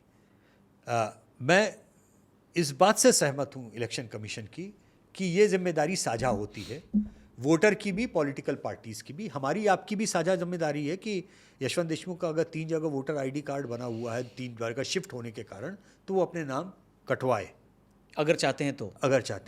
हाँ, ठीक है, जिम्मेदारी है मेरी। ठीक है, ये मैं कह रहा हूँ सारा जिम्मेदारी है, बड़े एम्पावरमेंट भी है। एम्पावरमेंट भी है। पॉलिटिकल पार्टीज़ की जिम्मेदारी है कि वो उसको देखें और कटवाएं। अभी 30 दिन का समय था, गलत है तो कटवाइए ना, बताइए ना क्या गलत है, इसमें क्या दिक्कत है बताने कौन सी में? पार्टी इसमें बहुत जबरदस्त है कि वो बूथ लेवल पे मैनेज करती है बहुत अच्छे से, मेरे ख्याल से अपने वोटर्स को पहचानती है? मेरे ख्याल से इस समय इंस्टीट्यूशनल रूप से या संगठनात्मक रूप से सबसे ज़्यादा मजबूत बीजेपी है, लेकिन बीजेपी की बराबर की ही या उनसे ज़्यादा बेहतर सारी क्षेत्रीय पार्टियां हैं। ओके, या दूसरे शब्दों में कहें, non Congress opposition parties BJP की टक्कर या बीजेपी से ज़्यादा मजबूत है। ओके, इसीलिए वो पार्टियां क्षेत्रीय चुनाव में, राज्य के चुनाव में बीजेपी को जम के पटकनी भी देती हैं, लड़ती भी हैं, उस तरह से मुकाबला भी कर लेती हैं। कांग्रेस ऑर्गेनाइजेशनली वीक हुई है, ये उसका दुर्भाग्य है। उस ऑर्गेनाइजेशनल वीकनेस के कारण इस तरीके की चीज़ों में अगर वो कम बेसी चूक होती है या कम पड़ती है, तो ये मैं मानता हूँ ये उनका दुर्भाग्य है। आपने यूएस के चुनाव भी देखे हैं, कवर किया है, उसके ऊपर काफ़ी रिपोर्ट्स आपने लोगों से शेयर की हैं। वहाँ पे कैसा होता है? वहाँ पे वोटर वेरिफिकेशन होता है, करेक्शन होता है, एसआईआर होता है यूएस में चुनाव में? यूएस के चुनाव राम भरोसे हिंदू होटल, मतलब आपको क्या बताऊं मैं, दुनिया का सबसे बड़ा पुराना लोकतंत्र वैसे कहते हैं, लेकिन दरअसल वो लोकतंत्र की ऐसी पराकाष्ठा है जहाँ सब कुछ विध्वंस होने के कगार पे। अच्छा, क्योंकि वहाँ पर 2500 से ज़्यादा काउंटीज़ हैं और हर काउंटीज़ का अपना सिस्टम है, अपने हिसाब से हर कोई स्वतंत्र है चुनाव कराने के लिए, और वहाँ के चुनाव अधिकारी भी चुनाव लड़के जीतते हैं कई सारे। अच्छा? बिल्कुल, और घोषित तौर पे अपने नाम के आगे रिपब्लिकन या डेमोक्रेट लगाते हैं। तो इतना पार्टीजान सिस्टम है कि यूएस जो है बिटरली डिवाइडेड है। आज की तारीख में यूएस में, अमेरिका में 50 राज्य हैं। इन 50 राज्यों में रौनक, दरअसल 40 राज्यों में चुनाव के कोई मायने ही नहीं, क्योंकि वो परमानेंट ब्लू या परमानेंट रेड है। ओके, केवल 10 ही राज्य ऐसे हैं जहाँ पे आप पर्पल स्टेट या स्विंग स्टेट कहते हैं, जहाँ पे दरअसल असली चुनाव होता है जो जीत या हार को तय करते हैं। और जिस तरीके से वहाँ जेरीमैंडरिंग होती है, कभी इस पे अलग कार्यक्रम करेंगे, क्योंकि हिंदुस्तान जेरीमैंडरिंग नहीं जानता। क्या होता है वो? जेरीमैंडरिंग मतलब कॉन्स्टिट्यूंसीज की शेप और साइज अपने हिसाब से ट्विस्ट कर लेना। ओके, ठीक है। अब भारत में केवल एकमात्र राज्य जहाँ जेरीमैंडरिंग कुछ हद तक हुई है वो असम है। ऑलराइट, क्योंकि वो अभी 2 साल पहले उसकी बाउंड्रीज रीड्रॉ हुई हैं। और जिस तरीके से वहाँ पे हिमंता बिस्व शर्मा ने अगेन ऑर्गेनाइजेशनल रूप से अपने आप को रिप्रेजेंट करके लोकसभा में, ढुबरी का आपने नाम सुना होगा, ढुबरी के लोकसभा सांसद का, जो कांग्रेस के लोकसभा सांसद है, उनका रिकॉर्ड है 10 लाख से ज़्यादा वोटों से वो जीते, ऑल टाइम रिकॉर्ड बनाया। लेकिन कांग्रेस आसाम बुरी तरह हारी। कारण उसका ये है कि जो मुस्लिम मतदाताओं की पूरी बेल्ट थी, जो करीबन 4 लोकसभा इलाकों को अक्रॉस द बोर्ड कवर करती थी या अफेक्ट करती थी, उनको काट करके एक सिंगल लोकसभा में कन्वर्ट कर दिया गया। मसलन मतलब यह है कि धुबरी आज की तारीख में ऐसी लोकसभा सीट हो गई है, लक्षद्वीप या श्रीनगर या बारामूला की तरह से, जहाँ पे बीजेपी शायद कभी भी चुनाव नहीं जीत सकती। लेकिन उस कंसंट्रेशन में उन्होंने बाकी लोकसभा सीटें जो है वो हिंदू बहुसंख्यक एक तरह से बना ली। अगर आप जेरीमैंडरिंग को भारत के एग्जाम्पल से समझना चाहें तो मैं एकमात्र अभी जो मुझे लगता है कि हुआ है वो उस तरीके का हुआ है। इसको कोई अन्यथा न ले, लेकिन ये इस तरीके से हो गया है। लेकिन अमेरिका में तो हर सीट पे जेरीमैंडरिंग होती रहती है। अच्छा, भाई लोग अपने जीतने के हिसाब से अपनी सीटें यूं ऐसी अजीब अजीब बनाते ही रहते हैं, और ये वहां पे चल रहा है 200 साल से खेल नाटक, और किसी को कोई परवाह नहीं। और अब हालत ये है कि टेक्सास से उनके जो विधायक अपने यहाँ की भाषा में बोलें वो भागे हुए हैं। टेक्सास के विधायक, हाँ, टेक्सास के विधायक भागे हुए हैं डेमोक्रेट, ताकि जो टेक्सास में जो जेरीमैंडरिंग का नया लॉ पारित होने वाला है उसके लिए जो डेकोरम चाहिए वो पूरा ना हो पाए। अच्छा। वो कानून पारित ना हो पाए, और वो अननोन जगहों पे भागे हुए हैं ताकि उनको टेक्सास की पुलिस ढूंढ ना पाए और उनको ये ना बोल पाए कि आपको हमने पकड़ा और आप देखिए आप वहां पे अपनी ड्यूटी नहीं बजा रहे हैं इसलिए आप दोषी हैं। इस लेवल की, इस हद तक की गिरी हुई राजनीति इस समय वहां चल रही है। और टेक्सास जो कर रहा है वो नैतिक रूप से गलत है, ये सिद्ध करने के लिए कैलिफोर्निया जो डेमोक्रेट स्टेट है वो भी वैसा कानून ला रहा है जिस कानून का नाम है बेसिकली टेक्सास का विरोध करने के लिए एक कानून। बाप रे, मतलब भंड हो गए, भंड है कि हम ये कानून इसलिए ला रहे हैं क्योंकि रिपब्लिकन्स जो अनैतिक कार्य कर रहे हैं उसकी अनैतिकता को सामने लाने के लिए हम ये अनैतिक कार्य अब हम कैलिफोर्निया में करेंगे। हाँ। तो उनके लोकतंत्र की तो वाट लग चुकी है, यही शब्द प्रयोग करना चाहिए, क्योंकि इतना बिटरली डिवाइडेड मुल्क मैंने बहुत कम देखा है। आपको एक बात बताऊं रौनक, मैं 40 से ज़्यादा मुल्कों में चुनाव से संबंधित जी चीज़ों को कवर कर चुका हूं। जितनी बार मैं भारत से बाहर जाता हूं, यकीन मानिए मेरे देश के लिए, देश की चुनाव प्रक्रिया के लिए, लोकतांत्रिक प्रक्रिया के लिए, देश के मतदाताओं के लिए मेरे मन में श्रद्धा और विश्वास और भी ज़्यादा बढ़ जाता है। और ये बात मैं पूरी गंभीरता से बोल रहा हूँ जी, क्योंकि हम पश्चिम जिस चीज़ को हम बहुत ज़्यादा करते हैं, अमेरिका उसका मानक नहीं है, यूके उसका मानक नहीं है। हाँ, मानक जो हैं वो स्कैंडिनेवियन मुल्क हैं, मैं मानता हूँ, लेकिन वहाँ के मेरे झटके अलग तरीके के लगे क्योंकि उन लोगों के यहाँ पर, मतलब नॉर्वे, स्वीडन, फिनलैंड, इन जगहों पे जो आप अक्सर देखते होंगे कि दुनिया में जब भी मुल्कों की लिस्ट बनती है, सबसे अच्छी क्वालिटी ऑफ लाइफ कहाँ है, सबसे अच्छा लोकतंत्र कहाँ है, हैप्पीनेस इंडेक्स सबसे हैप्पीनेस इंडेक्स कहाँ है, सबसे ज़्यादा ईमानदारी कहाँ है, ये सारा उन राष्ट्रों का नाम, स्कूल कहाँ के अच्छे हैं, सबसे 1 2 3 4 हमेशा वो 4-5 मुल्क ऊपर। तो केजरीवाल जी ने अपनी टीम से कुछ लोग को भेजा था वहाँ, भेजा था फिनलैंड में करने के लिए। Education हाँ, तो अगर थोड़ा बहुत भी उन्होंने शिक्षा के क्षेत्र में शायद कुछ काम यहाँ पे जो जनता कहती थी अच्छा किया, वो उसी फिनलैंड से प्रभावित होके किए। लेकिन एक आपको बड़ा इंटरेस्टिंग किस्सा सुनाता हूँ, चूँकि वोट चोरी की बात हो रही है तमाम। मैं नॉर्वे में पढ़ता था और इलेक्शन ऑब्जर्वेशन की मैंने वहाँ पे पढ़ाई की, और वो जो मेरा पाठ्यक्रम था उसको पढ़ने वाले ज़्यादातर लोग यूरोपियन चुनाव अधिकारी थे, और मेरे ऐसे इक्के दुक्का इंडिविजुअल थे जो अपने विषय का ज़्यादा ज्ञान अर्जित करने के लिए पढ़ना चाहते हैं। ठीक है। तो नॉर्वे के वहाँ के एक चुनाव अधिकारी, बहुत अच्छे वहाँ पर बड़े वरिष्ठ अधिकारी, आकर के वो प्रेजेंटेशन कर रहे थे और ये बता रहे थे हमारे यहाँ चुनाव कैसे संपन्न होता है। उसके एक दिन पहले हमने अपने यहाँ की ईवीएम को लेकर के मैंने भी एक प्रेजेंटेशन दिया था। बड़े लोग प्रभावित हुए थे उससे कि ईवीएम अच्छे चलते हैं, कैसे रैंडमाइजेशन होता है, ये सब टेक्निकल पार्लेंस में। तो नॉर्वे के उन चुनाव अधिकारी सज्जन ने अपने यहाँ का बताया, वहाँ पे डिसेंट्रलाइज है कि जैसे मैं भारत की भाषा में समझाऊँ कि उनके यहाँ दिन तय है कि इस दिन चुनाव होगा, दिन के हिसाब से यहाँ के जिलाधिकारी बोले ए भैया हमारे यहाँ चुनाव होने वाला है, किसी को चुनाव लड़ना हो, जिसको लड़ना हो बता दे। तो रौनक जी को, यशवंत जी को चुनाव लड़ना है तो जाके नाम दे आए अपना। तो उसके बाद बताते हैं भैया रौनक जी, यशवंत जी, वही 4 ठो लोग और हैं जिन्होंने अपना नाम दिया है, और ये लोग चुनाव में लड़ेंगे और फलनवे दिन वोट पड़ेगा, आप लोग आके वोट डाल दीजिए। ठीक है।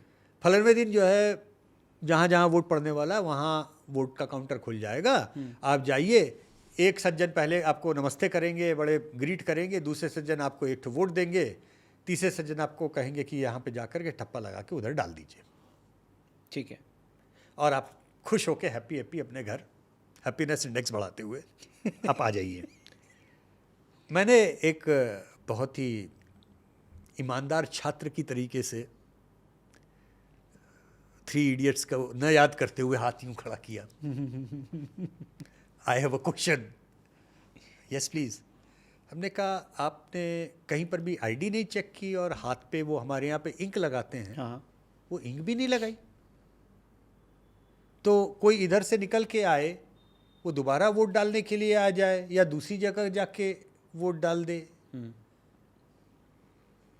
तो उसने मुझे यूँ देखा, बोला हाँ ये है, हो सकता है। हमने कहा नहीं, जैसे मानिए मैं यहाँ का नागरिक नहीं हूँ और कल आपके यहाँ चुनाव हो रहे हो और वोटिंग सेंटर खुला है और मैं चला जाऊँ तो आपके अधिकारी मुझे बैलेट दे देंगे? बोले हाँ दे देंगे।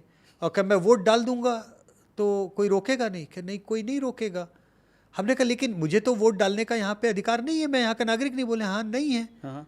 तो हमने कहा ये अलग नहीं है बात, कुछ विचित्र।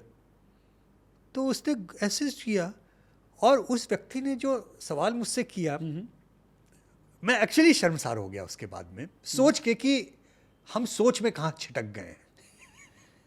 उसने मुझे देख के बोला but why would you do that? आप ऐसा क्यों करेंगे?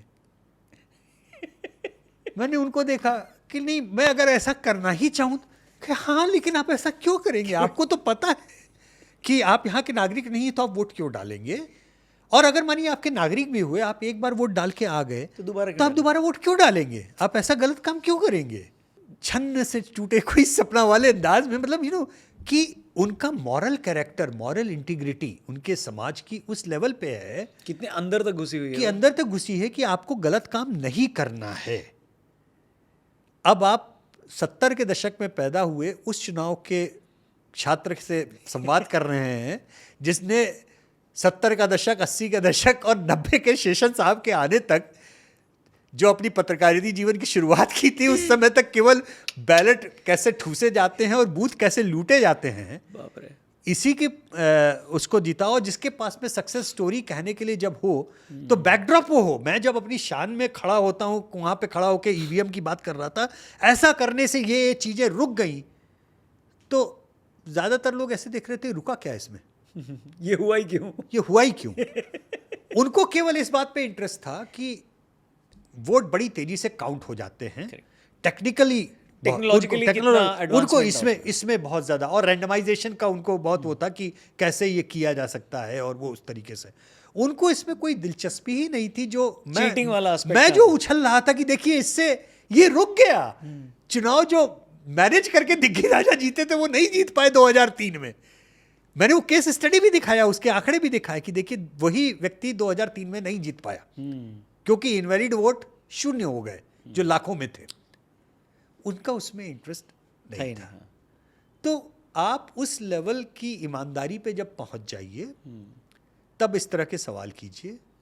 अन्यथा ये मानिए कि मौलिक रूप से हमारे यहाँ पे एक बेईमानी का एंगल चुनाव जीतने का रहा है, चाहे कोई भी रहा हो, और उस बेईमानी को आप चुनाव प्रक्रिया को जितना टाइट, जितना बेहतर, जितना अच्छा करके आप रोक सकें, उतना लोकतंत्र के लिए बेहतर होगा।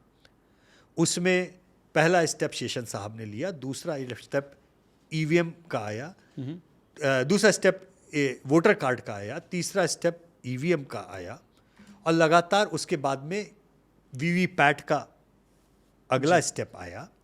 आप इनको सुधारों को इंक्लूड कीजिए, और जहाँ से जो बेस्ट प्रैक्टिसेस होती हैं, जैसे अमेरिका में सब कुछ खराब है ऐसा नहीं, मुझे वहाँ के कुछ वहाँ के राज्यों के कानून अलग अलग हैं, बड़ी मज़ेदार बात है। हर राज्य के अपने अलग कानून हैं, चुनाव कैसे लड़े जाएंगे। कुछ राज्यों में 100 साल पुराने हाथ से छेद करने वाली मशीनें आज तक यूज़ की जाती हैं। अच्छा, हाँ। तो जो आपको याद होगा अलगोर वाला इलेक्शन था जो सुप्रीम कोर्ट तक गया जी, उसमें ये हुआ था कि वो जो छेद करने वाली मशीनें थी कुछ जगहों पे उन्होंने 2 छेद किए थे या 1 छेद किया, और डैंगलिंग था, छेद करने वाला पंच हटा नहीं था, तो इनवैलिड वोट काउंट किया गया। तमाम उसमें चकल्लस थे। लेकिन एक जो मुझे वहाँ के कुछ जगहों का कानून अच्छा लगा वो ये कि जब 1% से कम हार जीत का मार्जिन होता है तो वो ऑटोमेटिकली रिकाउंटिंग में जाता है। सही है, ठीक है। तो संदेह की कोई भूमिका नहीं, ये कानून अपने यहाँ होना चाहिए। जब हार जीत का मंतर ये विधायक और विधायिका तय करे क्या कानून हो, वो 1,000 वोट का हो, 5,000 का हो, 1% का हो, 2% का हो, लेकिन ये कानून होना चाहिए कि जिन सीटों पर इससे कम का जीत का मार्जिन आए उन जगहों पे वीवीपैट की पूरी गिनती हो, वीवीपैट की, ताकि किसी के भी मन में कोई शक व शुबहा की कोई गुंजाइश न रहे। ये कानून होना चाहिए। जी। तो ये वोट चोरी वाले नैरेटिव से आपको लगता है पॉलिटिकल पार्टीज को फायदा होगा? देखिए, फ़ायदा नुकसान अलग बात है। मुझे लगता है कि प्रोसेस को बहुत नुकसान होगा, संस्था को बहुत नुकसान होगा, देश में लोकतंत्र को बहुत नुकसान होगा। जो समाधान या बेहतरी करने के उपाय हैं उसमें सबको साथ में आना चाहिए। बायोमेट्रिक्स कंपलसरी करना चाहिए और बेहतर से बेहतर चीज़ें लगानी चाहिए। लेकिन आयोग चोर है, चोरी हो रही है इसलिए हम हार रहे हैं, ये नैरेटिव उचित नहीं है। ठीक ये दुर्भाग्यपूर्ण है। ठीक है। क्विक आंसर्स ओनली, आप इसको रैपिड फायर भी कंसिडर कर सकते हैं। इलेक्शन के टाइम पे ज़्यादा पावरफुल कौन होता है, इलेक्शन कमीशन या political parties? Election commission. Okay. Biggest election reform in India so far? EVM। Okay. Which state has the toughest elections in India? Toughest in a way of contesting या समझने के लिहाज से? दोनों ही बता दीजिए, या कंडक्ट कराने के हिसाब से? अलग अलग कारणों से, मतलब पश्चिम बंगाल वायलेंस के हिसाब से कठिन है, मतलब वैसे आज भी हम ये बोलते हैं, आज भी है, कठिन है। और उसका कारण यही, जैसे मैंने आपको बोला है कि जो कर्मचारी हैं वो तो लोकल है ना, वो जल में रह के मगर से कोई बैर नहीं करना चाहता। चुनाव आयोग आते रहेंगे, जाते रहेंगे, चुनाव होते रहेंगे, करते रहेंगे, लेकिन लोगों को वहीं रहना है। इसलिए अभी भी तो वेस्ट बंगाल कठिन है बहुत। समझने के लिहाज से मुझे लगता है तमिलनाडु बहुत लोगों को बहुत कठिन पड़ता है समझना। तमिलनाडु से ज़्यादा जातिगत राजनीति मैंने किसी और राज्य में नहीं देखी। बिहार छोटा पड़ जाएगा। ये बड़ी विडंबना है, लोग बिहार को जाति की राजनीति के लिए गरियाते हैं। और जनरली इसको पढ़ाई से जोड़ा जाता है, पढ़ाई से जोड़ा जाता है कि बिहार पिछड़ा है और दक्षिण बहुत आगे है और वैसा है। तमिलनाडु से ज़्यादा जातिगत राजनीति आपको कहीं देखने को नहीं मिलेगी। जातियों की पार्टियां हैं और दर्जनों पार्टियां हैं जो हाँ ये है कि वो दो अलायंस में होने के कारण आपको महसूस नहीं होती। ये हमारी आपकी, चूँकि हम ज़्यादा समझना नहीं चाहते। अदरवाइज़ तमिलनाडु दो तरीक़ों से बहुत क्रिएटिव है। एक तो जातियों की पार्टियाँ और उन पार्टियों के न्यूज़ चैनल। अच्छा, दर्जनों न्यूज़ चैनल भी हैं, अलग अलग पार्टी के अपने चैनल हैं। तो ये समस्या नहीं है कि आप गोदी मीडिया है कि कौन सी मीडिया है, क्योंकि जो मीडिया है वो अपनी पार्टी का है। ये हाँ, मामला बहुत क्लियर है, इससे कोई दिक्कत नहीं है। लेकिन कठिन है क्योंकि वो उसलिए बहुत, जब आप सब कुछ छितराया हुआ इस तरह से होता है तो समझना, खासतौर पे उत्तर भारतीयों को उस तरह से चुनाव वो समझ में नहीं आता। दादा फिर इसको थोड़ा सा और क्लियर करिए कि आप ये कह रहे हैं कि अगर आदमी पढ़ लिख लेता है तो थोड़ा रैशनल हो जाता है, और अगर वो रैशनल होगा तो वो जाति या धर्म देखकर वोट नहीं देगा, ऐसा नहीं है? नहीं, ऐसा कतई नहीं है। और ऐसा कतई नहीं, जब मैं बोलता हूँ तो धर्म या जाति, मेरा थोड़ा सा टेक दूसरा है रौनक। हम दुनिया भर में जब चुनाव देखते हैं तो हम वहाँ पे कम्युनिटीज़ की बात करते हैं, ठीक है ना। अमेरिका के चुनाव, किसी भी जगह के, बड़े से बड़ी जगह जाइए तो चुनाव में कम्युनिटीज़ की बात होती है, क्योंकि कम्युनिटीज़ के अपने मुद्दे होते हैं, अपने नेता होते हैं, अपनी आशंकाएं, शंकाएं और अपनी सेंसिटिविटीज़ होती हैं। भारतीय समाज के ताने बाने में जाति एक बहुत बड़ा हिस्सा है। हम उसको हमेशा लुक डाउन करते हैं। मेरा मानना है ये बहस का अलग विषय है, लेकिन इतना लुक डाउन करने की भी ज़रूरत नहीं है। आखिर तो ये वही जाति पर आधारित या वोट लेने की ही परंपरा रही है जिसने हमारे यहाँ पे पावर पॉलिटिक्स का सोशल बैलेंसिंग भी किया है। अगर मायावती जी देश के सबसे बड़े राज्य की मुख्यमंत्री बनी और 2009 में विपक्ष की प्रधानमंत्री की कैंडिडेट भी बन पाई, संयुक्त विपक्षी उस समय, तो वो बिना उनकी पावर पॉलिटिक्स के नहीं आया था। तो इसलिए, या लालू जी गरीबों के जब मसीहा बने तो बिना पावर पॉलिटिक्स के वो नहीं आया था। तो कई बार सदियों की त्रासदी, सदियों के सत्ता से वंचित रहने का जो कष्ट है वो सिंबॉलिज्म में भी पूरा होता है। भले ही वो हमारे आपके हिसाब से वो घटिया राजनीति हो, वो, लेकिन राजनीति में सिंबॉलिज्म का एक अपना महत्व है, हम उसको नकार नहीं सकते। इसलिए हर समय उसको लुक डाउन भी नहीं करना चाहिए। जब अमेरिका में अश्वेत पॉलिटिक्स जो है वो उनकी कम्युनिटी और राइट्स, ह्यूमन राइट्स की पॉलिटिक्स का इतना बड़ा हिस्सा, वो उस पर गर्व करते हैं, तो हमारे यहाँ की दलित राजनीति पे हमको गर्व क्यों नहीं होना चाहिए? मैं इसको इस तरीके से देखता हूँ, एक उसके छात्र के नजरिए से। मैं वो उस पर आपके साथ हूँ, बट मैं पूछ रहा हूँ कि ये कब तक होगा, मतलब भारत को देखते हुए आपको लगता है कब तक होगा? क्योंकि अर्बनाइजेशन के साथ में कम होगा। ओके, मसलन जैसे आप जिन जिन जगहों पे आप देखते हैं कि अर्बनाइजेशन बढ़ रहा है, उन जगहों पे जाति के वोट की परंपरा कम होती जा रही है। ठीक है और वो केवल वोट की ही स्थिति नहीं है, वो सामाजिक ताने बाने में आपको दिखेगी, जी। जहाँ पर अंतर जाति विवाह, इंटर रिलीजियस मैरिजेस, ये जैसे जैसे आप एक मिडिल क्लास अपने आप में कास्ट बनता जा रहा है, जितना मिडिल क्लास का प्रभाव बढ़ेगा, जाति कम होगी, मिडिल क्लास अपने आप में एक अलग ग्रुप की तरह बनेगा, मिडिल क्लास वैल्यूज डिसाइड करेंगे। वोट तो दूर की बात है, रिश्ते नाते शादियां, ये भी मिडिल क्लास के वैल्यूज डिसाइड करेंगे। तो जब ये बढ़ रहा है, मैं देख रहे हैं कि, और डेटा कंफर्म करता है इस चीज़ को, ठीक है कि जो वोट देने के प्राथमिकताएं क्या हैं, जिन जगहों पर ज़्यादा अर्बनाइजेशन और मिडिल क्लास का प्रादुर्भाव ज़्यादा हो रहा है, वहाँ पे जात और रिलीजन ये दूसरे तीसरे पायदान पे जा रहे हैं।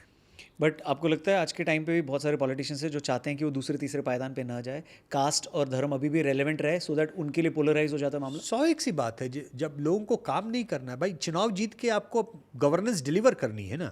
अगर आपके पास में डिलीवरी के नाम पे कुछ नहीं है, तो अंत में तो आप चाहेंगे कि लोग बाकी चीज़ें छोड़ें, धर्म के नाम पे वोट दें, जाति के नाम पे वोट दें। क्योंकि अगर आपने वो आँख में बांध दिया पट्टा, तो घोड़ा ना इधर देखेगा ना उधर देखेगा, कि विकास नहीं हुआ, ना इधर दिख रहा ना उधर दिख रहा, उसको केवल सामने दिख रहा है मेरी जात मेरा धर्म। तो ये तो नेता के लिए ड्रीम सिचुएशन है, काम ही नहीं करने की जरूरत है। पर अगर दोनों में से एक तो होगा ही, उस केस में आप धर्म के पॉलिटिक्स को सही मानते हैं या कास्ट के पॉलिटिक्स को? मैं दोनों को ही एक्चुअली गलत मानता हूँ। सच्चाई ये है कि मैं भविष्य में नहीं चाहूँगा कि भारत में धर्म की राजनीति हो या जाति की राजनीति हो, लेकिन जैसा मैंने पहले बोला कि कुछ राजनीतिक रूप जो होते हैं वो पुरानी ऐतिहासिक कॉम्प्लेक्सेस को बराबर करने के लिए ज़रूरी होते हैं जी। तो दलित राजनीति का भी स्वभाव वो था, और हिंदू राजनीति का भी स्वभाव या जो आज की तारीख में प्रस्फुटन है वो भी उसी का हिस्सा है। लेकिन अति सर्वत्र वर्जित, और समाज में अति भी वो अपने आप ही बैलेंस हो जाती है, तो वो उसके लिए बहुत ज़्यादा आपको इंतज़ार नहीं करना पड़ेगा। क्योंकि कुछ लोग कहते हैं कि अगर आप धर्म कहते हैं तो आप 80-20 में डिवाइड करते हैं, अगर आप जाति कहते हैं तो आप 8 मल्टीप्लाइड बाई 10, मतलब 80 डिवाइडेड बाई 10 हो जाता है, तो 8 हो जाता है।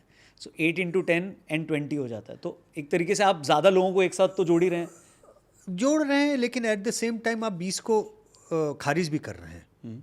जोड़ने का मतलब ये भी होता है ना। एक तो बात ये है कि जाति से न टूटे इसलिए आपने 80 को जोड़ा, लेकिन 80 को जोड़ते समय आप 20 को खारिज करते हुए जोड़ रहे हो।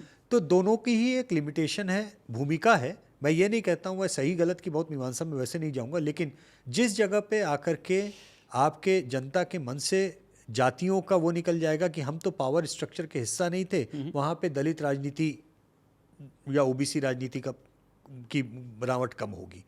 जिस जगह पे आके माइनॉरिटी वोट का अपीजमेंट हो रहा है, ये भाव मन से निकल जाएगा, वहाँ पे मेजॉरिटी वोट की भी भूमिका कम होती जाएगी। ये आगे पीछे होगा, इसमें कोई संदेह नहीं। दादा, इसका क्या आंसर होता है कि अगर कोई कम्युनिटी है जो मेरे लिए वोट ही नहीं देती है, तो भी मैं उसके लिए क्यों कोई काम करूं, या क्यों कोई पॉलिसी बनाऊं, या क्यों कोई रिफॉर्म करूं? इसका क्या आंसर होता है? क्योंकि अगर मैं इसको छोटे पैमाने पर देखूं, एक घर या एक सोसाइटी के लेवल पे ही देखूं कि एक जगह जहाँ 10 घर हैं, तो अगर 2 घर मेरे सपोर्ट में नहीं है तो मैं उनके लिए काम भी नहीं करूंगा। रौनक, इसको बड़े डेमोक्रेसी में कैसे देखें? जब मैं आपकी पार्टी ज्वाइन करता हूँ, रौनक की पार्टी जब मैं ज्वाइन करता हूँ, तो टीआरपी पार्टी का एक दस्तावेज होता है जिसपे मैं अंगूठा लगाता हूँ कि मैं टीआरपी पार्टी के इन सुझावों के ऊपर ताकत से काम करूँगा। फिर टीआरपी पार्टी यशवंत देशमुख को टिकट देती है, हम चुनाव जीतते हैं, हम मुख्यमंत्री या विधायक या सांसद या प्रधानमंत्री बनते हैं। तो जब हम चुनाव जीत जाते हैं, उसके बाद में हम शपथ लेते हैं। वो शपथ लेते समय हम ये कहते हैं, हम सबके लिए काम करेंगे। तो चुनाव लड़ने वाला व्यक्ति दूसरा होता है, चुनाव जीतने वाला व्यक्ति दूसरा होता है। आपका पद, आपकी जिम्मेदारी दूसरी होती है। आप पार्टी के लिए चुनाव लड़ते हैं, लेकिन जब आप देश के प्रधानमंत्री या देश के मुख्यमंत्री या सांसद या विधायक बनते हैं किसी क्षेत्र के, तो आप उस पूरे क्षेत्र के अभिभावक होते हैं, सेवक होते हैं, जिस तरीके से आप देखना चाहें। तब आप वहाँ पे ये विभेद नहीं कर सकते, इन्होंने हमको वोट दिया ही नहीं तो हम इनके लिए काम क्यों करें। क्योंकि संविधान और नैतिकता, ये दोनों ही आपको इसकी इजाज़त नहीं देता। ये सिर्फ नेता के लिए, जनता के लिए नहीं है? नहीं, बिल्कुल नहीं है, क्योंकि जनता मुक्त है इस बात के लिए कि वो अपने हिसाब से चाहे। अगर वो रौनक को या यशवंत देशमुख को पसंद नहीं करती तो वो स्वतंत्र है वोट न देने के लिए। ये भी होता है, हम पसंद तो करते हैं लेकिन हम नाराज़ हैं, लेकिन हम इतना गुस्सा नहीं है कि सामने वाले को वोट दे दे, लेकिन इतने भी खुश नहीं कि हम निकल के हम रौनक को वोट देते, इसलिए हम घर बैठेंगे। घर बैठना भी अपने आप में एक प्रोटेस्ट वोट है। ठीक है, ठीक है, नोटा भी अपने आप में नोटा भी अपने आप में वोट है। तो ये सारे अधिकार हैं जनता को। जनता की किसी भी वोट में खोट निकालना ये जनादेश का अपमान है, चाहे कुछ भी हो। मैं ये मानता हूं, कोई हारे कोई जीते, मैं जनता के वोट में खोट नहीं निकाल सकता। जनता का आदेश, जनादेश लोकतंत्र में सर्वोपरि है। जो जीते जो हारे उसको गरिमापूर्ण, जो जीते उसके अंदर इतनी गहराई हो कि वो संवेदनशीलता और सिर झुका करके उसको स्वीकार करे, जो हारे उसके अंदर इतनी गरिमा हो कि वो स्वीकार करे कि मैं हार गया और मैं और ज़्यादा मेहनत करूंगा और अगली बार जीतूंगा। कोई ऐसा लीडर आपको याद आता है जिसने बहुत ग्रेसफुली अपने हार को स्वीकार किया? बहुत दूर जाने की ज़रूरत नहीं है। पिछले साल उड़ीसा में बीजू जनता दल नंबर 1 मुख्यमंत्री लगातार 10 साल तक हमारे ही MOTN में आता था। नवीन बाबू चुनाव हारे, और बाय द वे आपके दर्शकों को बता दें, नवीन बाबू चुनाव हारे लेकिन उनके वोट बीजेपी से ज़्यादा थे। तो वो अपने यहाँ का first pass the post system ऐसा है जिसमें अक्सर ऐसा होता है कि ज़्यादा वोट पाने वाला व्यक्ति भी चुनाव हारता है। लेकिन जब हारे, उन्होंने इतने गरिमापूर्ण ढंग से उस हार को स्वीकार किया। शपथ ग्रहण में भी गए? शपथ ग्रहण में गए, और शपथ ग्रहण में जैसे ही वो पहुंचे, आप जो शपथ ले रहे थे उनकी गरिमा देखिए। उन्होंने उनको मंच पे बुलाया, मुख्यमंत्री ने उनके नए मुख्यमंत्री ने शपथ लेके उनके पैर छुए। तो ये गरिमा, ये हमारे लोकतंत्र की शान रही है। हमेशा इसको बदस्तूर जारी किया गया है। एक दूसरे के शपथ ग्रहण में बहिष्कार करने के बजाय जाने की परंपरा रही है। मुझे लगता है ये नष्ट नहीं होनी चाहिए। ठीक है। Biggest myth about Indian elections? ये कि खुरपेंच करके चुनाव जीते जा सकते हैं, या चाणक्य बन के चुनाव जीते जा सकते हैं, या कोई चाणक्य बन के आपको चुनाव हरा सकता है। ठीक है। एक नेता आज के टाइम में जो डेटा को बहुत अच्छे तरीके से समझता है? एक नेता जो डेटा बहुत अच्छे से समझता है, वेल डेफिनेटली प्रधानमंत्री नरेंद्र मोदी का नाम दिमाग में आता है सबसे ज़्यादा। लेकिन व्यक्तिगत अपने जितनी बातचीत में 30-25 साल में बोलूँ, आपको बड़ा मज़ा आएगा जान के। मुलायम सिंह जी, अच्छा, ओके, ज़बरदस्त उनकी डेटा पे, मतलब उनके 425 उस समय विधानसभा सीटें हुआ करती थी, मुझे याद है। मैं जब मिला उनसे और बातचीत हुई, इतनी बार इंटरव्यू किए, कोई सीट का नाम ले लीजिए आप, उस सीट के सारे समीकरण ऐसे हो, कौन से उस सीट पर कौन कौन कब कब लड़ा था, अब वो किधर है, हमसे अलग है, उधर है, और इस बात की जानकारी, क्लैरिटी की वो सीट, और बड़ी ईमानदारी से वो सीट इस बार हम हार रहे हैं। अच्छा, ये भी इतनी ज़बरदस्त क्लैरिटी। तो मतलब वो डेटा की समझ मैं मुलायम सिंह जी की अद्भुत मानता था। मतलब उनके जैसा नेता मैं मानता हूँ कम। एंटरप्रेन्योर्स की कम्युनिटी में अक्सर ये कहा जाता है कि एक अच्छा एंटरप्रेन्योर वो होता है जिसको अपना प्रोडक्ट सबसे अच्छे तरीके से पता होता है और उसका कंज्यूमर उसको अच्छे तरीके से जानता है। तो आई थिंक आपने जो बोला वो एकदम सही है। सर्वे का बेटर इस्तेमाल कौन करता है? आप लोगों का, जब आप इलेक्शन के बारे में पढ़ते हैं, जानकारी लेते हैं, रिपोर्ट्स बनाते हैं, तो पॉलिटिकल पार्टीज़ उसको यूज़ करती हैं? करती हैं बहुत सारी, क्योंकि उनको लगता है कि उसमें और ये पुरानी पीढ़ी ज़्यादा बेहतर यूज़ करती थी। ओके, समहाउ जब हम कभी पहले बोलते थे कि फलानी पार्टी हार रही है, तो अक्सर ऐसा होता था रौनक कि उस पार्टी के नेता बाद में फ़ोन करके ये जानना चाहते थे कि क्या कमी रह गई, क्या चीज़ हम सुधारें। अच्छा, ये आरोप प्रत्यारोप वाला मामला जो है, ये पिछले खासतौर पे 15 साल की देन है। ओके, ये पहले ऐसा नहीं था। तो आज के टाइम पे नेता पोलस्टर्स पे भरोसा करते हैं, नहीं करते हैं? आई थिंक आज की तारीख में वो सोशल मीडिया मैनेजर्स पे ज़्यादा भरोसा करते हैं। अच्छा, नई पीढ़ी जो आई है नेताओं की, वो अपने पिताओं की धुरी से अलग है। उनको आंकड़ों पे कम, नैरेटिव सेटिंग पे ज़्यादा भरोसा है। उनको लगता है कि रील बना के चुनाव ज़्यादा बेहतर जीते जाएंगे। तो उसका इम्पैक्ट होता है सोशल मीडिया या ज़मीनी जुड़ाव? What is more important? ये तो आपके दर्शकों से भी मैं पूछना चाहूँगा कि आपने कभी आज तक व्हाट्सएप या फेसबुक देख करके वोट डाला है क्या? Please comment. भारत का सबसे अनप्रेडिक्टेबल राज्य कौन सा है वोटिंग के लिहाज से, कि आप सोचते हो फिर हम हमेशा ही सरप्राइज करता है वहाँ का वोटर? ऑफ लेट हरियाणा ने बहुत हमको कंफ्यूज किया है, हाँ। क्योंकि पहले वो बड़े दबंगई किस्म का माना जाता था, इधर या उधर जो बोल दिया सो बोल दिया वाले अंदाज में। इधर थोड़ा सा अनप्रेडिक्टेबल टेरिटरी में वो चला गया है। लेकिन तमिलनाडु कठिन है, मैंने आपको पहले बोला, तमिलनाडु समझना हर एक के लिए कठिन ही होता है हर समय। फ्यूचर किसका है, ओपिनियन पोल्स या AI analytics? I think the fusion. Opinion polls या जनता की राय को बटोरना तो कोई दूर नहीं कर, कोई दुनिया की मशीन उसको नहीं कर सकती। एआई के बारे में कितना भी लोग कह लें, क्योंकि मनुष्य की जो रैंडमनेस है ना थॉट की, और उसकी जो रिएक्शन की रैंडमनेस है, वो हर क्षण बदलती है, हर क्षण बदलती है। अगर हम रौनक का से पूछें कि ये कप अच्छा है या बुरा है, इतने के ऊपर लाल या काला कौन सा अच्छा लगता है, ये 10-10 मिनट में हम 3 बार पूछेंगे, रौनक 3 बार जवाब दे सकते हैं अलग अलग, डिपेंडिंग ऑन कि उस समय उनके सर में दर्द हो रहा है, डिपेंडिंग ऑन कि इधर से प्रोड्यूसर हाथ हिला रहा है, अबे प्रोग्राम बंद करो साले बहुत लंबा हो गया, काला हो पीला हो क्या फ़र्क पड़ता है, डिपेंडिंग ऑन कि बहुत ज़्यादा चाय और कॉफ़ी पियो, बहुत ज़ोर से शूशू आई है, मुझे अंदर जाना है।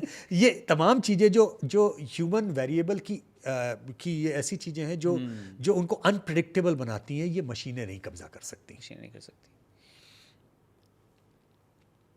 टीवी डिबेट्स या रैलियाँ, ज़्यादा अच्छा नैरेटिव कहाँ बदलता है तेज़ी से?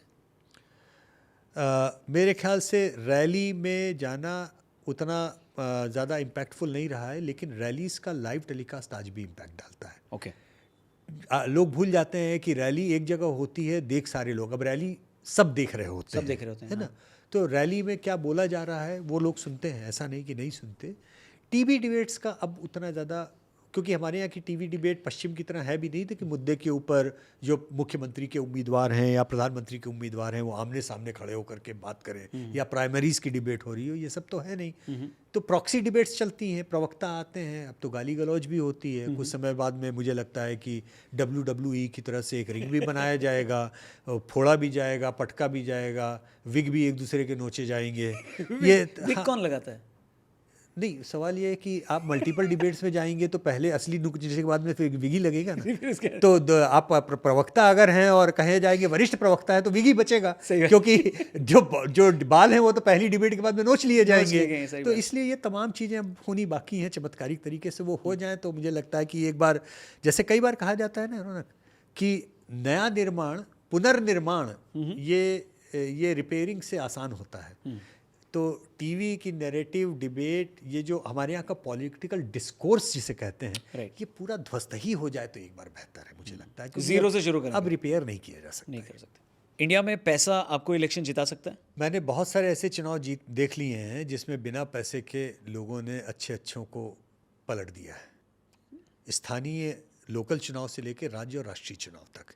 इसलिए पैसा आपको चुनाव नहीं जिता सकता, लेकिन हाँ, पैसे की एक अपनी भूमिका है आज की तारीख में, नैरेटिव सेटिंग में या फिर कैंपेन के मैनेजमेंट में, रैलीज करने में और तमाम चीज़ों में। बिना पैसे के चुनाव जीतना दिन पर दिन कठिन होता जा रहा है, ये मैं ज़रूर कहूँगा।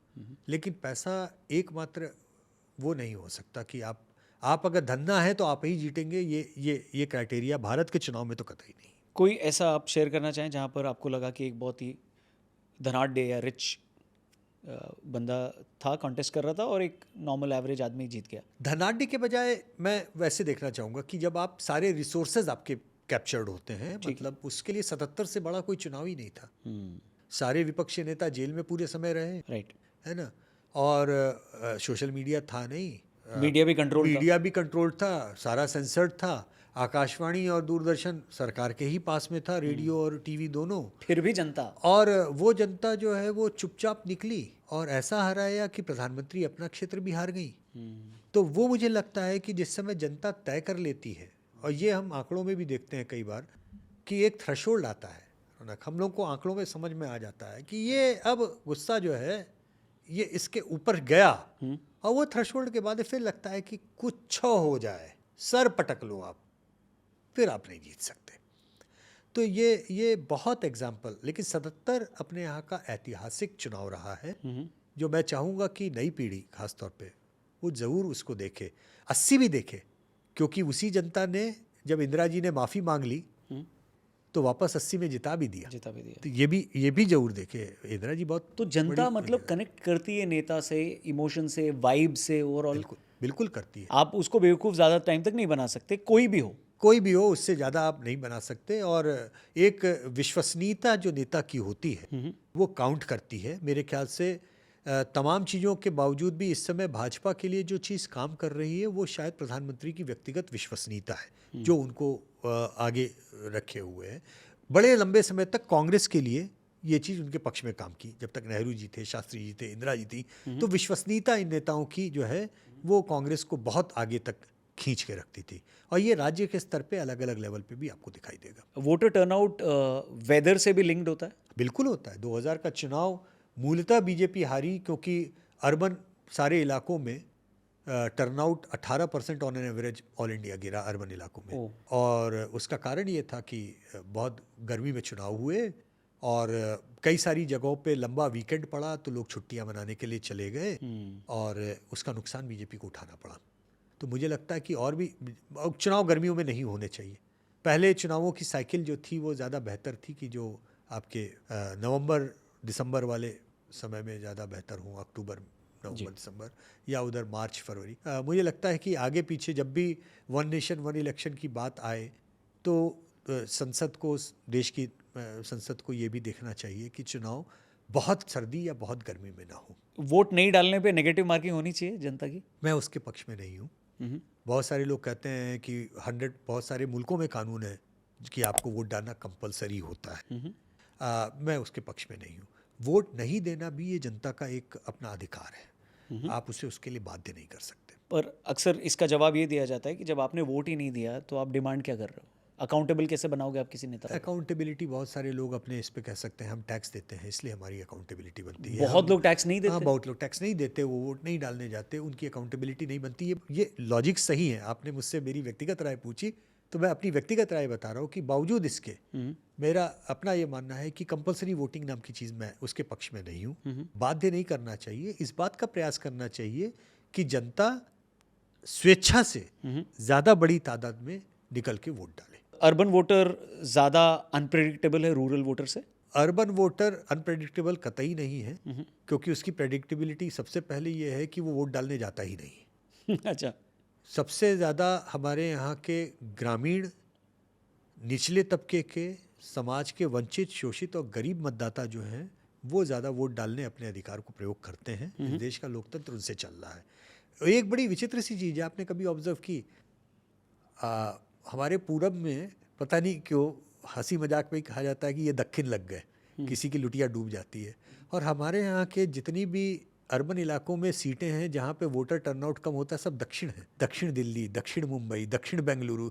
आपने कभी ऑब्जर्व किया ये? बिल्कुल। अर्बन इलाकों में पता नहीं क्यों वो जो दक्षिण वाला इलाका है वहाँ पे वोटर टर्नआउट वहीं पे दक्षिण लगता है। साउथ बॉम्बे इसमें सबसे कम है? सबसे कम है, सबसे कम है। South Bombay, south Delhi, south Bengaluru, मतलब आप पता नहीं क्या है, अजीब सी स्थिति है। इनफैक्ट साउथ बॉम्बे में इस बार तो साउथ दिल्ली में तो मैंने नहीं देखा, बट साउथ बॉम्बे का वहाँ से आ रहा था कि कई सारे जो बूथ्स हैं जहाँ पे जाते ही नहीं लोग। वो रेड कारपेट है, एसी लगा हुआ है, सबको लगा, लेकिन जाना ही नहीं है उन्हें नहीं जाना। उन्हें केवल शिकायत करनी है। वो भारत में रहते क्यों है ये नहीं समझ में आता। उनको लगता है भारत छोड़ के चले जाएं, कहीं ज़्यादा बेहतर होगा।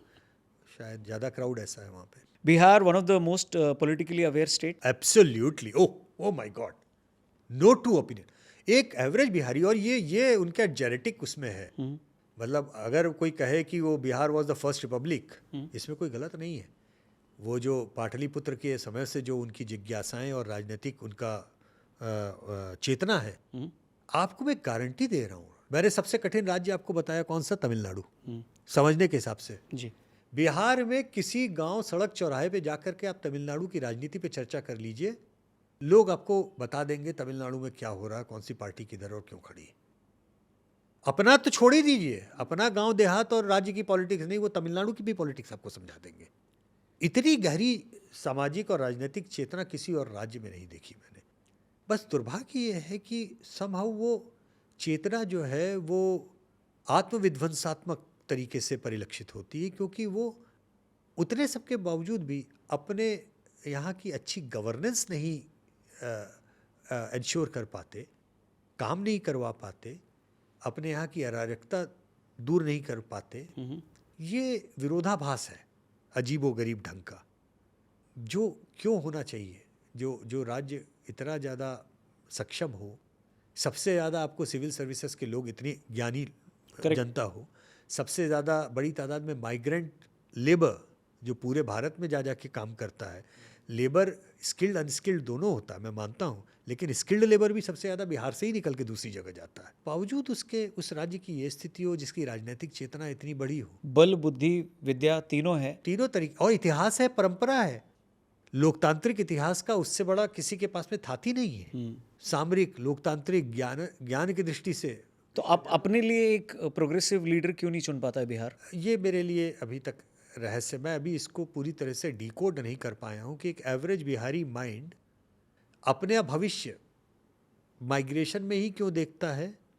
धैर्य की कमी है या क्या है, या आज का मेरा सर्वाइवल इंस्टिंक्ट मुझे आज इस तरफ वोट देने को कह रहा है कि मुझे आज क्या मिल जाए। ये सर्वाइवल इंस्टिंक्ट बाकी सब चीज़ों के ऊपर भारी पड़ता है, ये भी संभावना है, लेकिन ये दुर्भाग्यपूर्ण है।